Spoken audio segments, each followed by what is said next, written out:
Boom! What's up, guys? In this podcast, we're going to talk about what it takes to get into the executive protection industry. I'm your host, Byron Rogers, and I'm here with Luke Agajanian. Woo! We're going to hang out, kick it back and forth, and help you guys answer the question that I get asked every single week at some point. So, first, a little word to the sponsors, a little thank you to the people that make... Sorry, the people that, believed in us, believe in me, believe in both of us. We both have some pretty cool sponsors. PWS, those of you who can't see, I got one of my AR pistols here. I got my Mark 107. It's a fantastic little backpack gun that just kind of folds up real nice. I got the lock folder on there. And it's just a handy dandy little keep everything with me. Got my Duke Defense off-angle sights on here, RTS ones. I've got the Surefire 300 Ultra up in here. And it's just one of those good things just to have with me, depending on what I'm doing in the private sector. I love this gun. Now you take that everywhere with you, huh? Like that, I don't see you without that gun. Really ever, man. It has a tendency to be in the bag somewhere. It's just one of those things. It just changes the battle space, and it's a lot to have, a lot of punch to be able to pack and to be able to transport and have with you. So I love it. Now I'll say this: we had a job this year. Yeah, go ahead. And we had to have rifles. Yeah. And man, when you showed up with that thing, we were all like, "What?" But yeah. And I wanted to hate on it, but then we took it to the range and started reaching out and doing some testing with it. And we have a range here that we can shoot at out to 450 now on paper, which is pretty awesome. But man, seeing what that thing did was... This little thing can hang, man. It was impressive. And it's ridiculously reliable. Like, you remember how it was when everyone was trying to build a pistol? Literally, it was just the most guys upset at the range is the best way. The most PG way I'm gonna put it was just dudes, stuff not working, everyone mad, like upset, and this bad boy has not had an issue yet. By the grace of God, not one issue. So PWS with their piston system, you guys need to check that out. It is the evolution of the AR and just rifle industry. It's the smartest way. I love it. And I'm going to be grabbing some new stuff from them, so stand by for that. Ugh. Yeah, so PWS, much love. Jealous. You can go onto their website and you can use my code Byron, BYRON, to purchase anything you want, except I think the things in the Canon room, because they're already like more discounted than my 10% that I get you. And let's face it, if you're buying a Canon, like, just pay the full price. Yeah, like, right. Do you need a discount code for a Canon? Yeah. If you're purchasing a Canon. They have this. Yeah, so it's a spot on the website where they have a lot of deals anyway. So. Yeah, I remember that range day. That was hate and discontent. Yeah. Everybody throwing their... I was just sitting there smiling. Like, this is cute. Yeah, because you had something that worked, and this worked for me. And that was it. So shout out to PWS. Hit them up. Get some good gear. Shout out to Duke Defense. I got their stuff on my ARs. I got their stuff on one of my pistols. The mount that they throw in. The reason I like... What's the mount that we're throwing on our... It's the backup... or it's the... I suck. I'll look it up right now. We'll look it up. But anyways, they got a mount that you can throw your optics on for your handguns. The cool thing about it is you don't have to drill into your slide because... Hey, like, let's face it, some of us spend a lot of money on getting nice slides and stuff built. We don't want to drill into them and, change them and, ruin the integrity of them and all this other stuff. So you can change it out, makes it more versatile. As new optics come out, you can throw that optic on your pistol, that new optic, that new cool Cat's Pajamas optic on there, and you don't have to worry about, having to get new cuts on your slide. So that's why I love that. It's like their dovetail... It's called the RBU. RBU. Yeah, man. Get RBU. it. And it's so good. And now there's and it's got iron sights with it. Yeah, and locally we have law enforcement agencies that are actually starting to implement that into the entire sheriff's department. Which is amazing. So there's a lot of those older guys out there that are having eye issues, right? And they're testing it out by like, here, try this. And then they're going and qualing and they're like, oh, I can see. And you can co-witness because it has the iron sights already on it. Mm-hmm. And if you have, like with us, you know, some of our jurisdiction for our CCWs, we can't modify anything. Yep. So it's like the no-brainer if you want to put an optic on your unmodified gun, like you can do that more easily. But we're not lawyers, so that's, you know, that's on you. Responsibility. But yeah, shout out to Surefire. They've been good to us. They're the only ones we get flashlights from. Their flashlights work. And if you flash yourself in the eye on accident when you first get it's like getting a light from Surefire is like getting a new pocket knife. It's not yours till it draws blood. Like the light's not yours till it blinds you for 5 to 10 minutes. Like it's just not until you flash yourself on accident. It's like really not your light. Yeah. And then who else do we have? We have Sidekick Mounts. Love those guys. Coupon code there is Byron. All those cool videos you see me doing on Instagram and Facebook. I'm using my Sidekick Mounts. I'm going to start doing some cool stuff with rails, as I was saying, too. And I know there's more. Rogue American Apparel. Rogue, yes. You can't even say it like Rogue. You got to be like... You have to get some bass in your voice. Rogue American Apparel. Just cool stuff. Cool American stuff. Mm-hmm. Yeah. Whenever you see me do my videos in the morning, I'm like, boom! And I'm getting after it on the motivation tip. I'm rocking Rogue. The hat's Rogue. The shirt's Rogue. When I'm at the range... I'm roguing it up, man. When I'm working, I'm wearing a button down. But the rest of the time, I'm roguing it up because it's just cool stuff. And Black Rifle Coffee. My code works for both of those. 10% off. Byron, BYRON. Black Rifle Coffee. That's it. Yeah, man. It's like if you're a vet. We were talking about this the other day. You're wrong. Don't drink Black Rifle Coffee. It's like you're wrong. You're wrong. Like you're wrong. Like, do you love America? If you love America, and if you love vets, you better get up on some Black Rifle Coffee. Absolutely. So, I'm going to apologize for my squeaky chair. Yeah, it's all good in the hood. And if you guys can see back here, this is Oma. That's Oma. She's our bomb and bite dog. She's so lazy right now. She's so tired from working. Like, what? No, don't get up. Place. She's like, yes, Dad. Mm-hmm. She's our mascot. Just call her the mascot. So, today's topic, man. The topic you've all been waiting for, I think, because I get asked about it all the time. It's kind of a weekly thing, huh? It is a weekly thing. It's like you just like, huh? Yeah, and I'm going to develop a product about it. I'm going to develop a digital product with information on this one topic to just kind of help folks, because there are principles that can help you with this.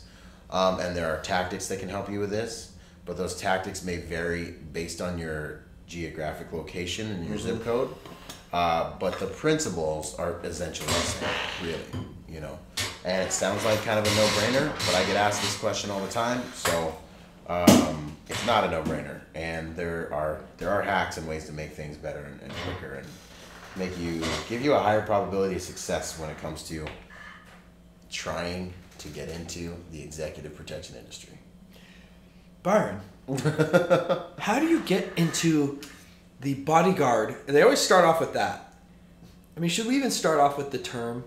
I mean, we got to say something about it. We have to say something, because it's even today, we got sent a training thing and the guy was like, you know, he's like former police officer, SWAT officer, which I was like, aren't those the same thing? You know, and then he's like, celebrity bodyguard. I'm like, oh, jeez. Okay. Right. And it's like, and I had to tell, I mean, this went out on blast to our whole team. Mm-hmm. And I was like, I don't know if I support this person, but, you know, you just kind of let them do what they do. And yeah, man. But like the term bodyguard, like a lot of people in some ways, sometimes it's the easiest way to explain what you do, you know. Well, you're using terms that the public understands. Yeah. Because that movie in the 80s with Kevin Costner and Whitney Houston. Shut your mouth by the movie. The movie's amazing. I love that movie. That movie is responsible for us having to wear suits way more often than we everywhere. I ruined it for everybody. God bless him. The movie was fantastic. But seriously, that movie has caused me more hate and discontent. Having to try to explain. And you can never own a ninja sword ever, or a samurai sword ever. Yeah. Will it cut a scarf? No sword will cut a scarf, woman. So there is. I mean, it depends on where you're from, the way you look at it, your understanding of it. I'm gonna give you what I got on it. You know what I'm saying? And if you guys have an opinion on this that you want us to like dial into and talk more about, hit me up and let me know. But this is the way I understand it from the dudes who raised me in the industry and the school of thought I come from. Okay, I am an executive protection agent. There is a stark difference between executive protection agents and bodyguards. Executive protection agents are professionals. They're thinkers.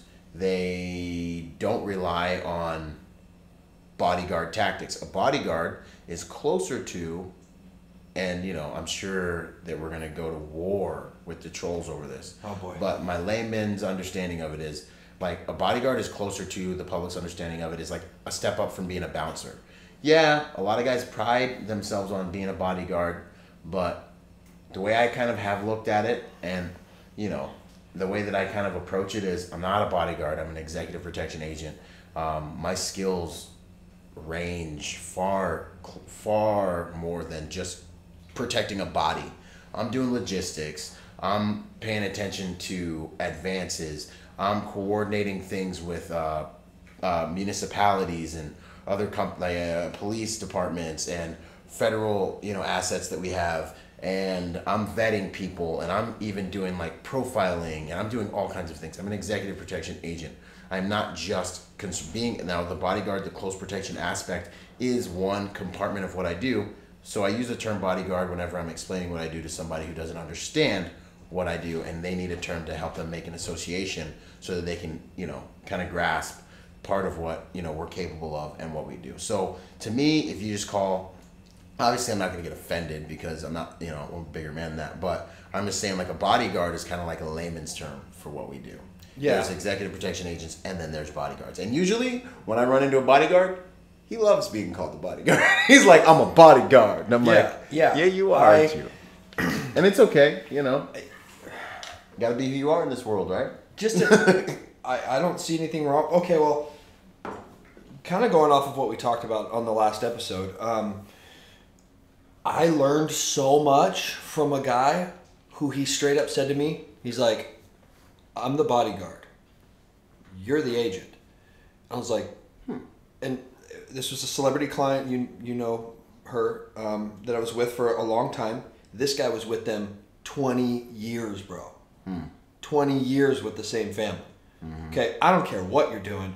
Whatever it is, right, you're doing it right. Kicking it for 20 years. And we were on a trip. We were in London for 6 months. Yeah. And he came with us. Yeah. And I was like, oh, I'd never worked with him. Yeah. He worked in another piece of property, another part of the country. And we started off in New York. And this was a celebrity client who had paparazzi issues. And especially at the time. Now, we ran things really good. Like, they weren't stupid. Like, they didn't want to be shot. So we were able to do a lot of things set in place where we just really never had a problem. For all those people that have just got here. Give them another shot. Yeah, cameras, paparazzi. We don't mean literally, but we also mean that. And I picked up so many little things from him. Like he once I was like, oh, everybody's out back. What do we do? He's like, all right, check it out. You're not a. This was a large man. This was like he was a bodyguard. Right? This dude was like 6'4", 300 pounds, moving people. He was a people mover, man. Okay. He just was a wall. But he had that gray matter too, man. He was smart. You know, he understood his job. Man. And he comes to me. He's like, "Here's what I'm going to do. I'm going to stand outside there. I know how to talk to these guys." Yeah. And he's like, "All right, guys. Here's what we're going to do. The car's going to pull up here. You know, the person's going to walk out the door. Just make room. You guys I'll step out of the way. You guys get your shots."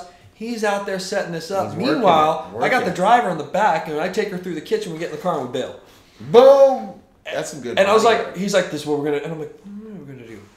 And he videoed the whole thing on his iPhone. That's fantastic. And I was just listening to what he said, how he handled them. He's like, "All right, guys," like, he played the game. He had been there, done that. Game. Yeah. And I picked up so many little, and I've used that trick, bro. Man. That's ninja. I have used that trick a few times now. Yeah. And it was fantastic, you know. So, but he like said it. He's like, "I'm the bodyguard. You're the agent." Yeah. And, you know, you might be a bodyguard if you don't know what an advance is. You might be a bodyguard if you don't understand surveillance and counter surveillance. Get them. You might be a bodyguard if you do not, on a monthly at least basis, participate in some type of combative. Okay. You might be a EP agent if you're really, really good on a computer. You might be an EP agent and you're doing your reports. if you know how to book travel. Yeah. Yeah. Real talk. So there are differences. I don't think one's better than the other. And if you're smart and humble, like if I would have come in there and tried to play, big man in the room with that dude, got owned. I would have been owned. I would that situation. Now we're working together instead of against each other. Yeah, that's fair. I would say, you know what I'd like to hear from? I would like to hear from a bodyguard that's listening. Hit me up, DM me, and I'd like to maybe talk with you and like really wrap my mind around the art of the bodyguard aspect of this game. Because I was raised in like, yo, you're an executive protection agent. These are all the things you're doing. I understand close protection, and I can do it good, very well. But man, I want to talk to some old head. The bodyguards understand how to be with a client who wants to be seen. That's who true. Has to be in a and situation, play the crowd, and they're really good at people, that. And Which they're we can do, they're but that's like a small percentage. And they're more of a presence there, so that person feels protected, so that person can do what they do, looks protected, yeah, and isn't going to get rushed by people, isn't going to get approached inappropriately. Because I've seen paparazzis do some jacked up things trying to get content. To stars, like big stars, like a girl with her kid going to get a juice, like a Jamba Juice type place, and just these two in her face and rude, and everyone was just like, oh man. Yeah, and it's significant to know how to work your paparazzi, man. That's a whole nother like podcast right there. But if you are a bodyguard and that's like your specialty, and hit me up, hit him up, and I'd love to have him on the show. Mix it up, man. Let's mix it up. Love to interview him. But and this is back to the original question here. Let's drop it. How do you get into executive protection? How do you get into executive? Okay, so hi, my name is Cornelius, and I just got out of the Army, and I was in airborne. Maybe I went to Ranger School. Cool. And I don't really know what to do now. I did that for 5 years, and I'm gonna do some school, but I want to make some extra money. Yeah. And I'm a nice guy. What do I do to get started in executive protection? Go. This is the conversation. I'm gonna be like, do you have your permits? So take a look at your local laws with regards to working in the private security industry. You need a guard card, you need an exposed permit, whatever it is, get those first. It'll take a little bit to get them, so get that ball rolling. Sometimes you're quick, sometimes you're not. Now, as a company owner, when somebody comes to you and they don't have those, you're not serious. Initially, what do you just right off? You're not serious. Literally, I'm ending the conversation until I see you again with those. I'm not investing any more time or thought in you. You know what I mean? Now, if the situation with you, I pick, you pluck someone and you're like, yo, you would be really good at this. Why don't you go get your permits and get into private security? That's another thing. But if someone comes to me like, hey man, I've really been thinking about getting into it. What do I need to do? I'm like, first get your permits. That's where we start. The second thing is going to be, take a look in the mirror and seriously ask yourself, would you pay you 6 figures to protect you? That's the second thing.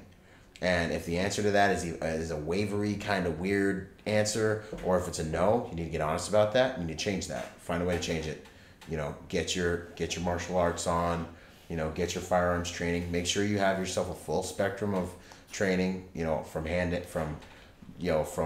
if I could tell you how I would think you should train for this job, everything from psychology of social dynamics and pre-attack indicators, all the way up through your physical fitness, into your martial arts, and through your firearms training, so that you have all those tools to deal with anything that comes at you. And with regards to emotional intelligence, you might end up in an altercation that might cause you to make a stupid decision that can get you fired on the spot, or lend your client liability, or expose yourself to litigation. That can happen any day that you work in this job. So you need a sophisticated set of social dynamics and tools to be able to get through to navigate this realm. Because, you know, you end up in a weird spot with civilians, with silly villains who are trying to catch some kind of case with you and your client once they know who your client is, trying to get you to do something stupid, trying to get paid, you know what I'm saying?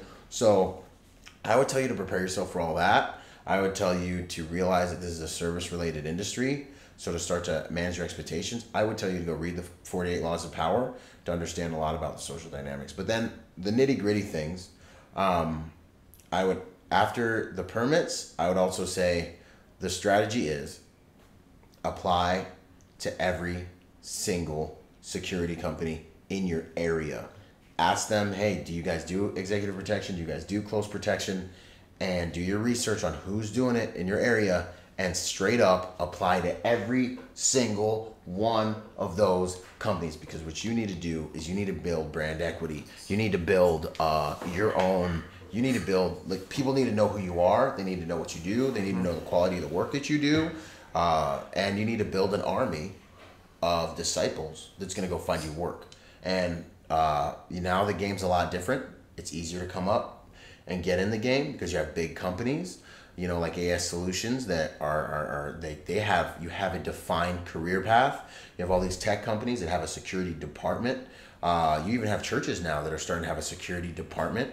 And so you can actually spend a couple decades in one organization if you do land an opportunity like that. But just to get started, if you don't have a military or law enforcement background, another way for you to get in is get in with security companies and start doing good work. Start doing good work and realize that every single time you work with or for someone, that person can become free advertising for you. If you do good by them, you're a solid dude to work with. That person now goes out into the world, and as they are on their private security journey and the client or boss or hiring manager's like, hey, do you know any good dudes? I got to get 3, 4, 5, 6, 7, 8 dudes on this detail by next Wednesday. Cattle call time. And those cattle call times start going out and you start getting calls, man. This is how I built my executive protection brand. And I got on with like 5 or 6 different companies. And I worked with dudes. I went the extra mile. I was solid. One of my mottos is do no harm. I never ever did anything to harm or ruin anyone else's career. And I did good by everyone. That by the grace of God, I wasn't put in any positions where I had to really dagger anybody, and kept my nose clean. And dudes called me back and were like, hey bro, you know, I had one scuffle, one kind of blemish on my, like, in my professional career, you know, which I feel like I made the right decision on. But other than that, man, it was all pretty good. And people started calling me back. Your name gets around. And then next thing you know, you're working the best clients that these companies have to offer because you're the guy that's applying yourself. You're the guy who's working with a sense of personal pride. If I work for your company, I'm going to do a good job, not because I'm working for your company and that excites me. I'm going to do a good job because I'm Byron Rogers, and that's the type of work I do. You know what I mean? Like, I'm going to show up there and be like, Byron Rogers is here. You know, my shoes are going to be polished, and I'm going to have my nails clipped, and everything's going to be dressed right, dressed and squared away, because I take personal pride in myself. And those are the types of people are looking for to represent their brands and represent their companies. You know, realize that you're going to be representing your client. Your client's going to look at you and say, do I want this guy representing me when I'm walking around trying to, you know, interface with people that are important to me, do business deals, be shot by paparazzi? Like, do I want this goon walking around with me? So, you know, really, there's a lot that goes into the vanity of the industry. Do you look like you can protect your client? That's huge because that's deterrence. It's like one of your, you know, lines of defense. Yeah, you're going to plan things, but then there's going to be moments when the only thing standing between you, your client, and embarrassment or the inconvenience of having to deal with something that they don't want to have to deal with because they're in a hurry is your deterrence, your ability to deter, and your ability to position them in the room and yourself. So those are kind of the primary considerations. Once you get on with those companies, turn everyone you meet into free advertising of, hey, dude, I work with this one guy. He's really good. Let's give him a call. And chase the pager, man. That's kind of my... Yeah. And man, I've been doing this now, coming up on, 20 years. And just to give you guys a tad bit of a history lesson, and then I want you to kind of dive into this a bit more. When I started off, I was brought in by somebody. It was really just dumb luck. That's how I was brought. You know, you gotta be brought in. And things have changed a lot in this last 6-7 years, I'd say. Yeah. Where there are companies out there, like for me, the first company that I heard about doing this was Gavin DeBeckers. And, you know, I remember our mutual friend Mike, and he was working with you at the time, and he came to me and was just like, hey, have you heard of this? What do you know about this? And I was like, I've never heard anything like that. And what Gavin did was he had like an academy. Like first you had to go through a hiring process, a background check, and they did a drug test on you. You couldn't be a smoker. There's all this stuff that they had like before you even get in the door. They went through all this stuff, which I thought was great because at the time companies were just looking for bodies for a lot of stuff. Yeah, and it watered down the industry a lot. And the people that lasted were the people that kind of just did good work and stayed responsible. But when I heard that from him, I was like, man, I don't know anything about it, but I can tell you that sounds awesome. Yeah. Like you can just go and they went through an academy. And then it's kind of their responsibility. Like, okay, you're good to go. You've been through our academy. We know you know the basics of what we need you to know. Yeah.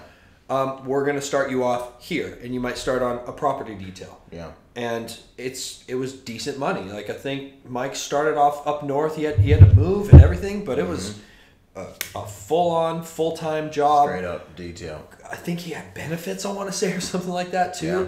I mean, it was amazing. And now he's risen through the ranks there, where he's got some. He's a pretty well-kept guy amongst that company now, and he's kind of a boss, and he gets to work some really great things. I know our mutual friend Aaron is doing amazing things at the training at AS Solutions. Yep. And I don't know everything about it. You probably have more knowledge of it than I just kind of know the little tidbits Aaron's told me. But AS Solutions is kind of doing the same thing. They have like a property, specific training course, and then they have, executive protection training courses, driver's training courses that they're traveling around in this team and putting their hirees that have a good background and kind of through training, which got all those things, and they put them through that training. And I mean, to me, it briefs great. Yep. It makes a ton of sense. Proprietary training. And for a large majority of the work out there, I think that's fantastic. Yeah, man, because you got to think too, if you're coming into this game with no executive protection specific training, step into a big company that's going to take on training you is huge because, they don't have to lean so much on your background. They don't have to lean so much on, the military or law enforcement background. They can actually take a guy off the street who's a civilian, turn him into an EP agent, and you can have a career with them. So, I mean, it's a career path that I'm not too familiar with, but I've heard that they're taking just average Joes and, hey, I want to be an executive protection agent is like a thing now. Like, you can just step in with one of these big companies and you can just And there's still guys, getting dropped, and there's guys that's like, hey, this isn't for you. You're not going to work out, And that's great for that individual who didn't have to waste a lot of time or money. Yeah. Deciding whether or not this was something that he could do. Yeah. For me, I was able to go through some amazing academies and trainings that were offered at the time, but with some big shops. But the only place that helped me in was overseas work. Yeah. That's pretty much it. Yeah. Because I'm not going to be walking a box diamond in West Hollywood. Nope. I'm going to be in WeHo by myself. Yep. Maybe have another guy. Yeah. Maybe if I'm lucky. If you're lucky. Get one more guy. Yeah. And to move the car. If there's like a legit threat, whoopity-doo, I got 3 now. Yeah. And a driver maybe. And we're still not doing those formations 90% of the time unless we're in a situation dictating. Yeah, you're just kind of flowing. But I don't think any of that prepared me for the LA work that I did, which is what kept me afloat between the overseas stuff or out of country stuff. Yeah, I mean, and that's what I saw. I haven't gone to a lot of courses, but the stuff that guys are bringing back to me, I am perceiving that a lot of it's around State Department type of training, and a lot of what you're going to do, depending on where you land in the industry, might be 1 to 2 man team stuff. And that's another thing I want to develop a product about. And I'm going to get some of the gurus and guys I know have good knowledge to download on that product. 1 to 2 man small unit tactics, man, because that's really, I mean, that's the bulk of what I've been doing all around the world. You know, I haven't really been I've been on the 13 man teams. I have, you know, but 90% of it was 1 to 2 man, 4 guys, maybe 6 guys if I have a number of like royals with me, or 7 clients, you know what I mean? But all of us active at the same time, man, that's Christmas. You know what I'm saying? I mean, you and I, before we shot this podcast, what did we do? We just practiced clearing a building that we work in, this building we're in right now, and it is our job to know where every chair is, where every desk is, how every door opens, every room inside of the rooms. And this place is, you know, it's vast, but it's our job to know it. Yeah. And we're doing that as a 2-man team and working that together and working through these problems together, because that's what ultimately we're going to have. Even if we have a bunch of guys, you know, we're not training with those guys all the time. Yeah. And we don't know how they're going to respond, so we feel more comfortable doing it together. So that's what we did, you know. And you can do that when you get on something. If they were, I mean, they're volunteers too. Like if they were our guys, we would. If they were like our guys, we would have them. It's a bit different. I understand that, but what you know, so go into. Okay, you're in the industry. Let's take it from a different place where. What if you don't? You know, the guy coming from, you know, sort of, we talked about this last podcast too. Not everybody's going to come from that mill LE background. Yeah. Maybe that guy's, you know, he's working the estate job, or maybe he's working at a bank as like a uniformed, you know, more of a uniformed armed presence type guy, and you want to step, you know, that paycheck up. You know, like, okay, I did the work. I got my CCW now. Yeah. Which a lot of this work is CCW based, obviously. It depends on your demographic. Go ahead. Yeah. So, what do you tell those guys to be able to kind of take that next step up? I'll start it off and just say, one of the first things I tell people is, go to the company you're working for and let it be known that you're looking to further your skill set for them. Yeah. You know, like, what do I need to have? Is there trainings that you specifically respect? Because I can go to a training, like we've talked about, shout out to Max Joseph, TFTT. I don't know you, bro, but I know you, and I think it's the same. You know a lot of people I know as well. But if somebody comes to me and goes, I went through this course with Max Joseph, I'm going to go, oh, okay, heard some great things. Yeah. A+. If you come to me with, you know, when I was in Kansas, I went through Bob Taylor's Tactical Executive Protection Force training. Mega Ninja training. I'm going to look at you and be like, I don't care. It means nothing. Absolutely nothing to me, because I don't understand what that guy's teaching. You know, like, put this car seat in the car right now. Yeah. And especially on the private side, like there's trainings within the military and government that you can receive that kind of teach that broad State Department kind of, you know, protection standards, so to speak. But for the most part, a civilian's not going to have access to that. Right. You know, so what do you tell that guy who wants to take that career to the next level? Yeah, man. If you're kind of been doing the square badge thing, and maybe you don't have the background, but you're trying to climb, the first thing I'm gonna have to say to you is make sure you stand out. Like, if someone's grabbing us in and out, bro, get me a 3x3 protein stuff. But anyways, make sure you stand out. You need to beat out everyone around you in terms of productivity, intelligence. You need to have a look. You need to make it extremely obvious that you're going to the next level, and either this company that you work for is going to benefit from you taking your skill set and your career that way by giving you work, or you're going to find some work somewhere else. So that's the first thing, man. Like, separate yourself from the pack by outperforming them, going extra miles, 5-10 extra miles. Like, be that guy. You let them hate you because you draw such a stark difference between the quality of work you're doing and they're doing. Don't be a Blue Falcon. Don't throw guys under the bus. What's a Blue Falcon? What's a Blue Falcon? Bravo Foxtrot. Don't What's stab Bravo other people Foxtrot? in the back. I'm trying not to cuss on this podcast. Oh!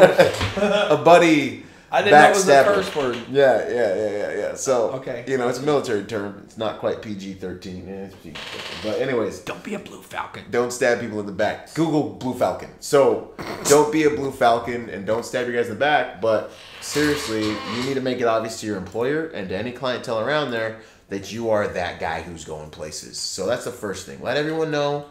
Make yourself stand out. Be better than everybody else. Don't apologize for it. But still, hey, teamwork makes the dream work. Oh, I just Googled Blue Falcon and Wikipedia has a full... It dropped it? That's what's Plural. Blue Falcons. They exist. So hammer that out, and then I would say ask around. You know, go apply to all those executive protection courses, and when you apply, not courses but companies, and talk to employers and talk to managers and say, hey, what would you guys really like to see from me in order to make myself more attractive to you? And do your research and find out what courses they respect, what types of courses they respect, what they're looking for in your background. Find out what it is that would make you more attractive to those employers and do that, because what we may look for here and what we may see here may not be what those employers specifically find attractive. Those employers may not even know the game. They might want to see that you went to Bob Taylor's Force on Force executive protection. Like maybe Bob Taylor's the dude in your area, So you got to really make yourself marketable within the kind of demographics of your employers, really. That's kind of the main thing, because they might want a certain type of guy to put with a certain type of client that they have out there. So that would be kind of my next advice. And then I kind of find myself back to the other thing is like, look yourself in the mirror and be like, would you pay you 6 figures to protect you? Not knowing anything about you, because your enemy's not going to know anything about you. How would you feel if you were an employer and you had to take your resume and your picture to a client and say, all right, these are the guys I got for you. I got Byron Rogers, I got Luke Agjanian, this is Byron, this is his background, this is why I believe he can protect you. These are the types of things he's worked. This is his experience. And that's why you'll be in good hands with him on the daily. I got Luke Agjanian. This is his background. Blah, blah, blah, blah, blah, blah, blah, blah. Like, can your client sell you? On that event, I had, for one of the companies we both worked for, when they would introduce me, they didn't even go into a lot of the cooler background things I had. Mm-hmm. They were just like... Some clients want to know. He's been working for us this long, and he's good. He's like, they only talk about what it pertains to that client. Yeah. Which I thought was really interesting. Because they just don't care what military, LE, or whatever you do. They might not understand any of it. Yeah, they just don't care. Talk a little bit about... we had an individual come and work for us. Yeah. And you and I, there was something, like, we knew right away, like, this kid won't be here long. And it was a uniform job we hired him for. Oh, yeah. Uniformed, exposed. And now the kid's up in the Bay Area on a legit, tech team. Yeah. And it's, like, we saw it in him right away. Like, instantly. We're not going to... We don't have a place for him here. Yeah. But... Man, he's not going to be here long. Yeah. And we're going to make sure he goes somewhere. Yeah. And that's what we did. Exactly. And now guess what? What if you and I end up in a bad spot in 5 years or whatever? Next thing we know, we're calling him going... And that is the way this industry works, and he appreciates that. Yeah. Anytime I can hook somebody up with some nasty detail that I know is floating around in the industry, I'm doing it. Want to know why? Because when I need to eat, if something's happening, I know I can hit that dude up and be like, yo, how you eating? You got room for your boy. And they, if you help them get their foot in the door, they're going to be the guy that's going to be like, no, we need to hire this guy. And that is something that we've all used to swing from detail to detail. And really what ends up happening is your brand equity, the job you do makes, like in the Bible, it says your gift will make room for you. Your gift will make room for you because your boy knows you're good. You hooked him up with a job. Like, it's just like the natural evolution of things. Now, what did you... Because I didn't hire him. Oh, you hired him. Yeah. And, I you want me to get back into we've worked together a long time, but what was it that... Like, I only see what little I saw of him. Mm-hmm. It was more like... is Byron good with him? Yeah. If Byron says he's good, then he's good. Yeah. Like in my book, I don't have time to worry about and that's that whole side like, of it and all those this dude employees. Good? You sure? But done. It was, what did you specifically see in him right away off the bat? Go from the interview to the work product he served, and then how he left us as well. Well, this kind of drops into a few different things because courses. When you go to courses, you are interviewing. The people you're around may not realize it. It's just like going to a new security detail. The people you're around may not realize it, but you're planting seeds in their psychology of the type of guy you are, the type of work you do, your capabilities, all of it. So, I met him at a course. We'll just call him Anthony. I met Anthony at a course. Seriously? Yeah. I met him at Max Joseph's EP course. I did not know. I never knew that. One of the companies that we were at, they sent out the mailer, hey, there's this course going down. You guys want to hop on it? And pertaining to that, the company was like, we respect this course. Yeah. And we encourage you guys to go to it. Yeah. And that means a lot coming from that company. That's huge. So we were like, okay, cool. And then you realize it improves your chances of getting higher quality work from them if they see you investing in yourself. Mm-hmm. It's another thing. Let your employer see you invest in yourself. Pay for some good courses. You know what I mean? Let them see you do that. That's why you're going to ask them, hey, what types of courses, what types of training would make me more attractive to you? Right now, why wouldn't you put me on a protection detail or a close protection detail? Is there a reason you would not put me on? And stand by for some straight up info. If they're a good employer, they're gonna tell you. So I met Anthony at a course, and I just watched him, and he was that young guy that was he was respectful. He was physically capable. I looked at him. I said, "It's a force to be reckoned with. That's what's up." Physically, he was respectful. He wasn't an egomaniac.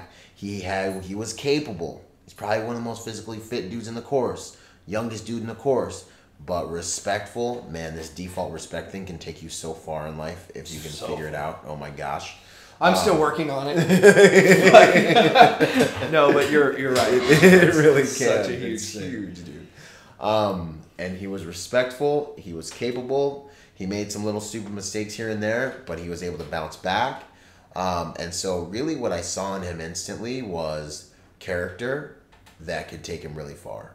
He had the physical component, and he had character that could take him really far. If he was a hot shot and he had an ego, then I just wouldn't do that. None of that would have happened. And, he was like kind of not taking credit for things that he was contributing to.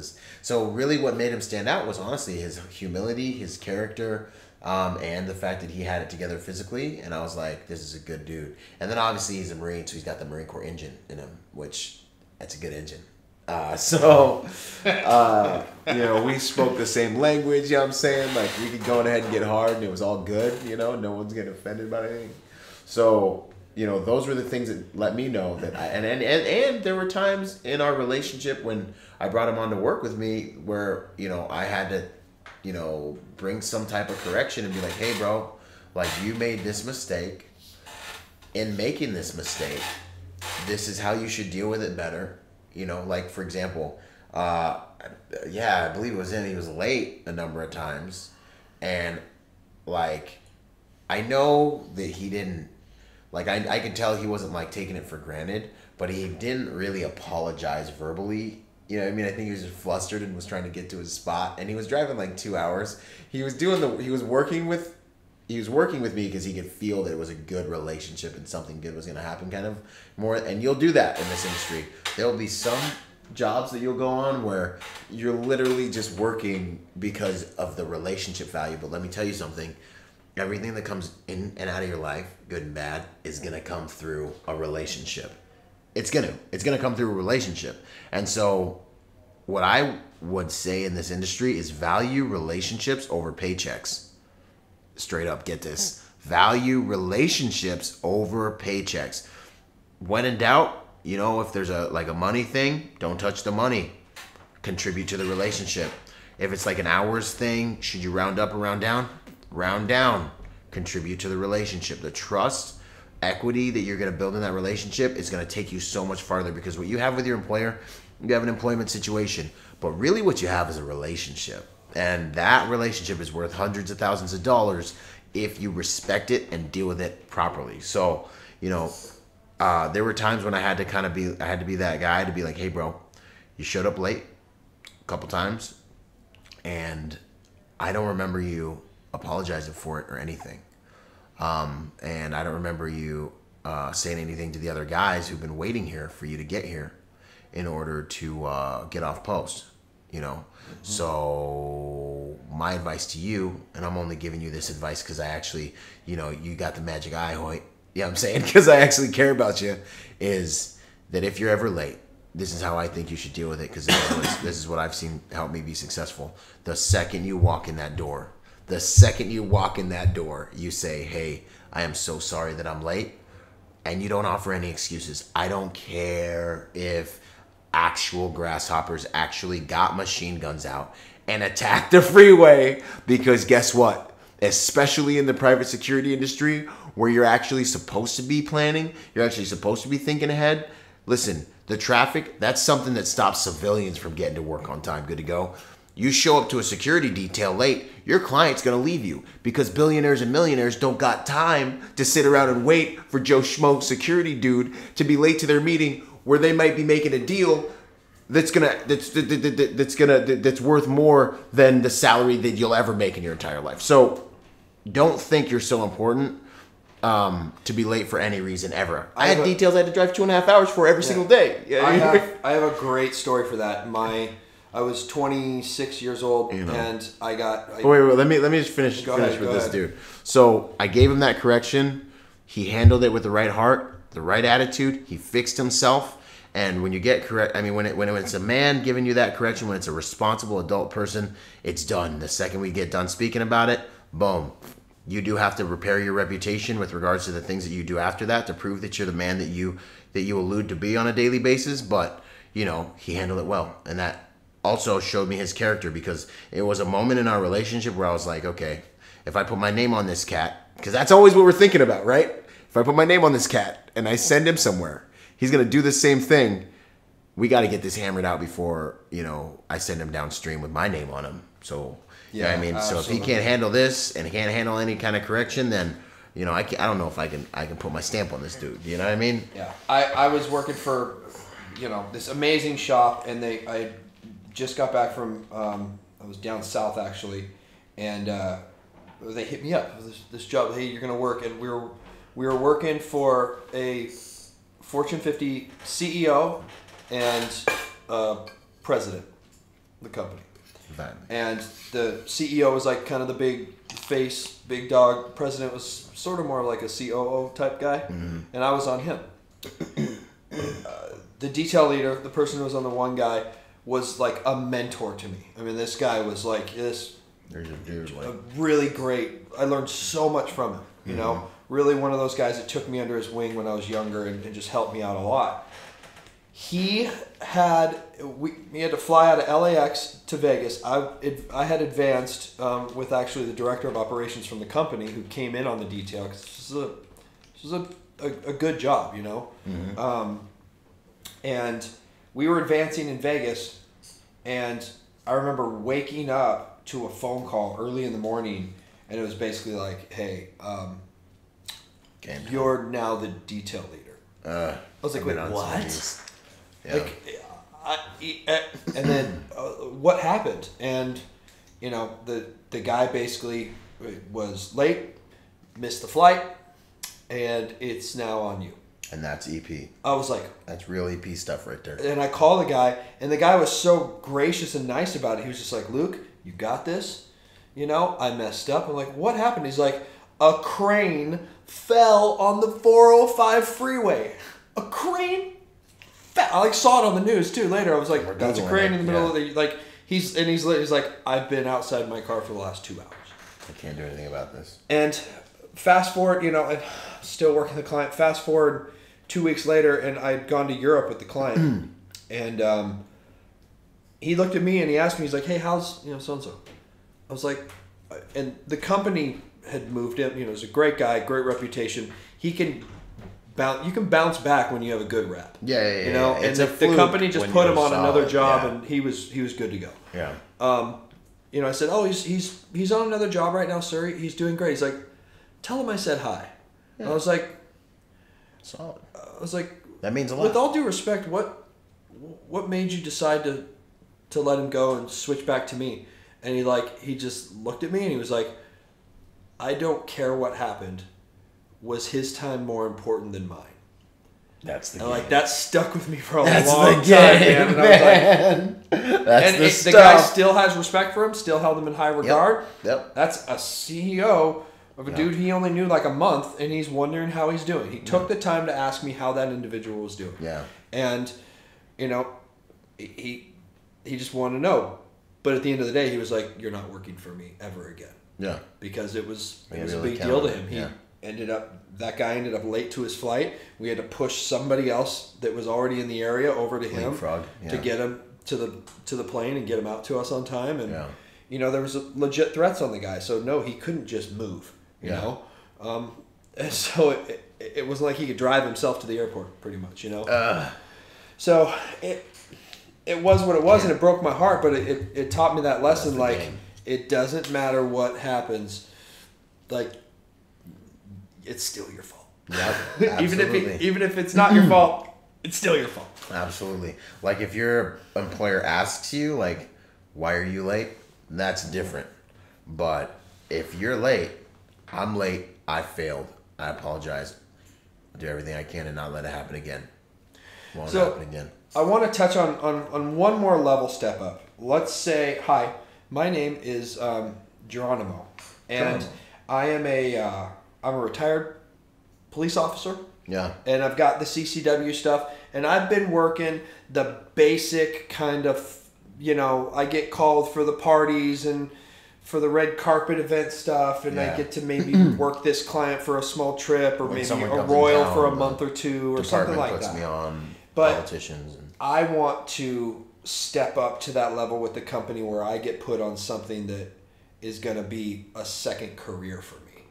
You know, those guys that they already have the CCW and they're making the CCW pay. And for y'all out there, there is a pay structure that's in place that's kind of, especially in our zip code, that's kind of set, at least here in the Southern California area, and I'm sure in most metropolitan cities, because I've heard this with friends of ours from New York and Miami, Dallas as well. You know, there's a uniform pay grade, there's a uniformed exposed pay grade, and then there's a concealed weapons pay grade. Plain clothes. And, you know, there's that kind of, it is good money for the hours spent, especially you really make your money in that in overtime. You know, out here, a lot of us are working, it's pretty common to have 12-hour shifts. I had a job for 2 years where it was 5 days a week, 12-hour shifts. Yeah. That's just what I did. Yeah. You know, Monday through Friday, and I had weekends off, and the weekend team came in, and then the weekday team came in. I was part of that team.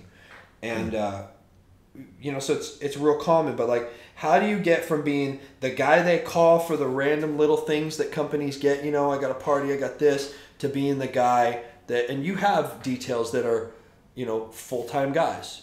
I just met one of your full-time guys the other day.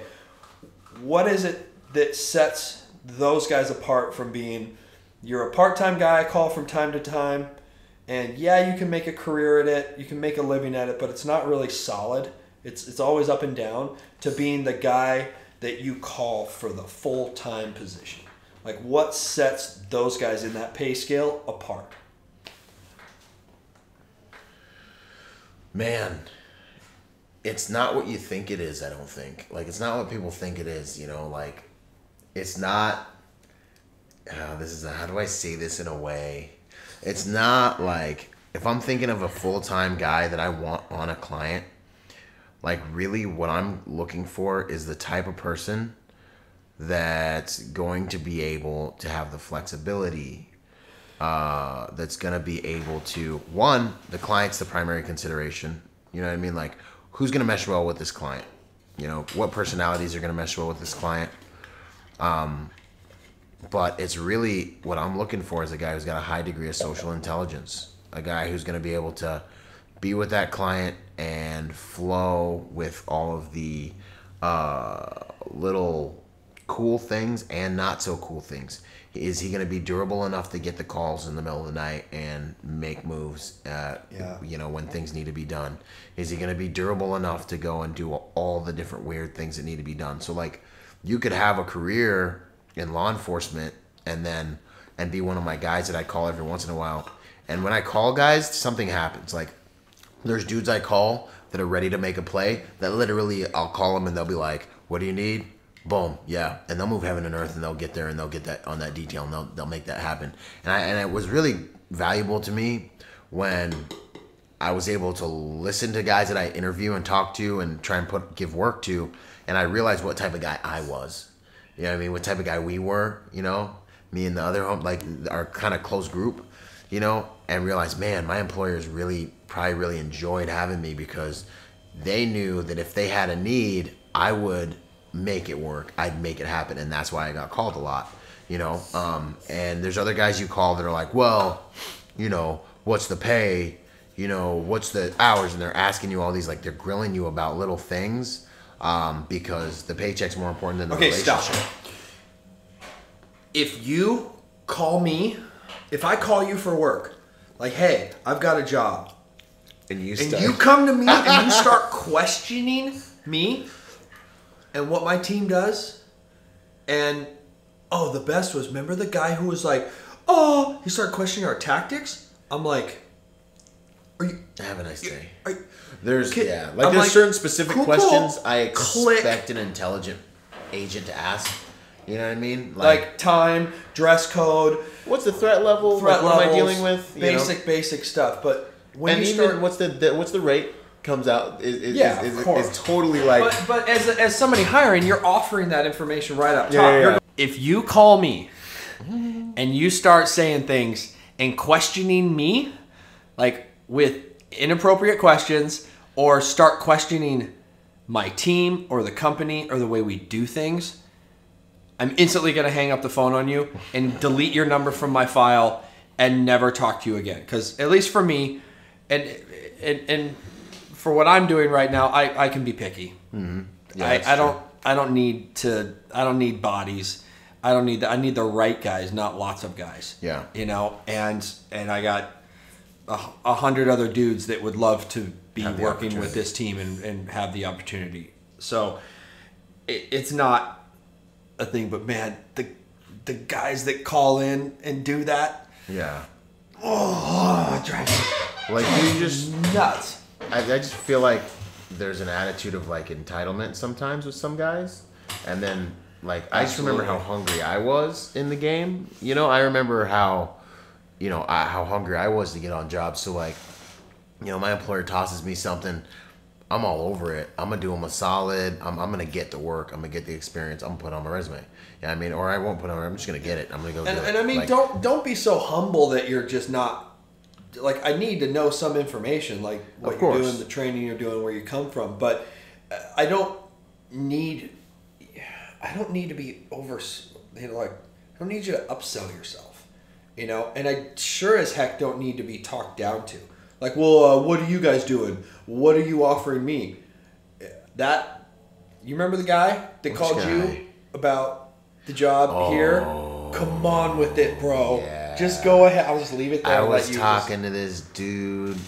I was like looking for guys and I was calling guys, and this guy got in an argument with me about some security license issue, and I was like, am I having this conversation with you right now? And I'm I don't want to say like, I'm pretty gracious actually. Like, I'm very non-confrontational.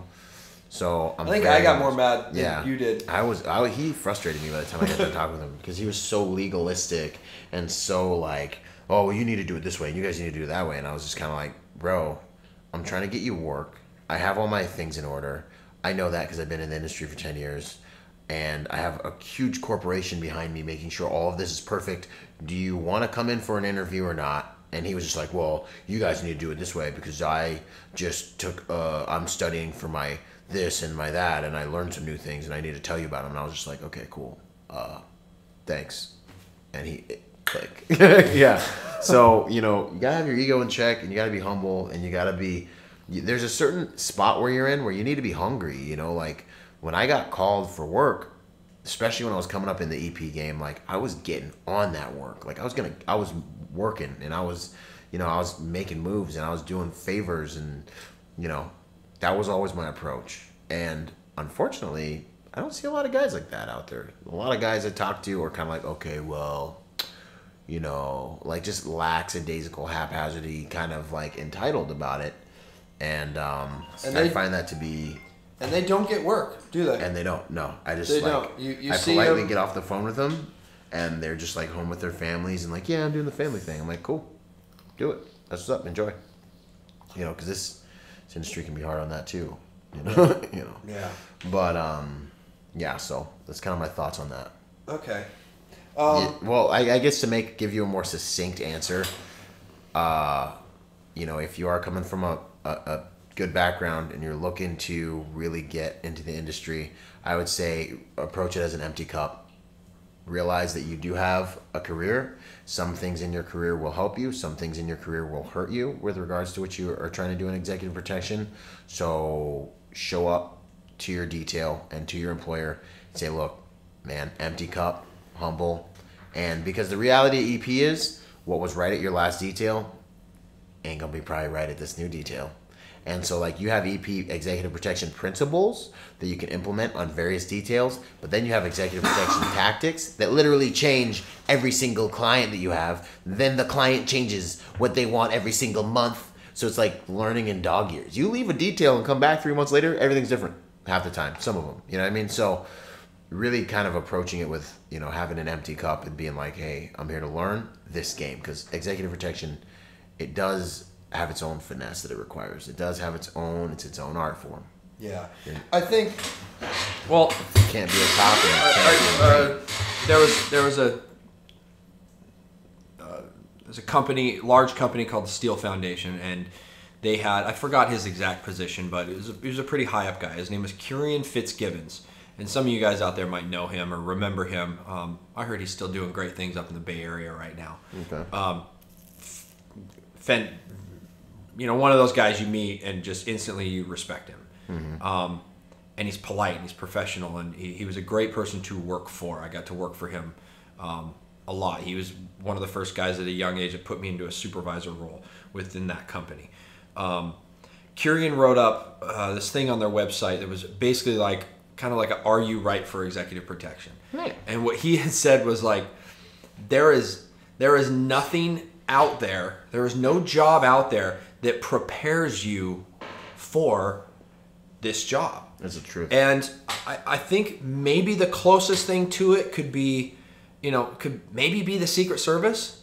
But, what I've seen in my experience working with the Secret Service, and these are amazing individuals, okay? So I'm not talking down on them at all. These guys they're going to come at you probably with a background before the Secret Service. The Secret Service does not hire slouches. They're hiring America's best. These are intellectual, intelligent individuals. They're professional. They're smart. They're trustworthy. All the things that would make a great EP agent. But even with them, where I would see them fall short is the social dynamic is a bit different. A Secret Service guy walks into a hotel, for example, and he says, "Hi, I need X, Y, and Z." Okay? Even if you're on... I've got a badge. If you're on a diplomat detail or something, like not the president, obviously the president is a completely different thing, but it's like I worked for the president for 10 years.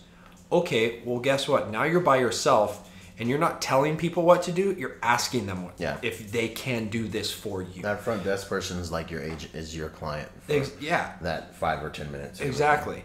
And being a Navy SEAL is not going to make you great for this. Being Special Forces isn't going to make you great at this. Being a SWAT guy or a martial artist isn't going to make you great at this. It is its own job. It is its own career. Yes, those things and those attributes are things that we can look at because, like, okay, that means he can take a hit, he can take a punch, he can do this, that, and the other thing.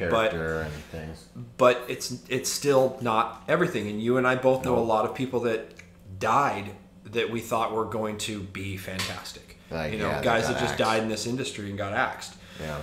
From multiple jobs, not just one. It just didn't work out for them. So it's you have to come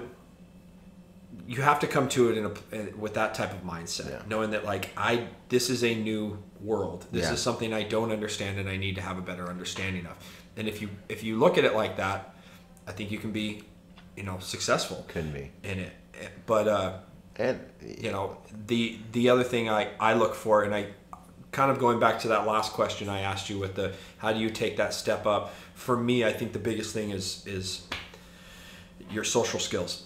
Yeah. The social dynamics. Like, there's a lot of dudes with the trainings. There's a lot of people out there who can do a lot of those things, or at least have it on paper. Yeah.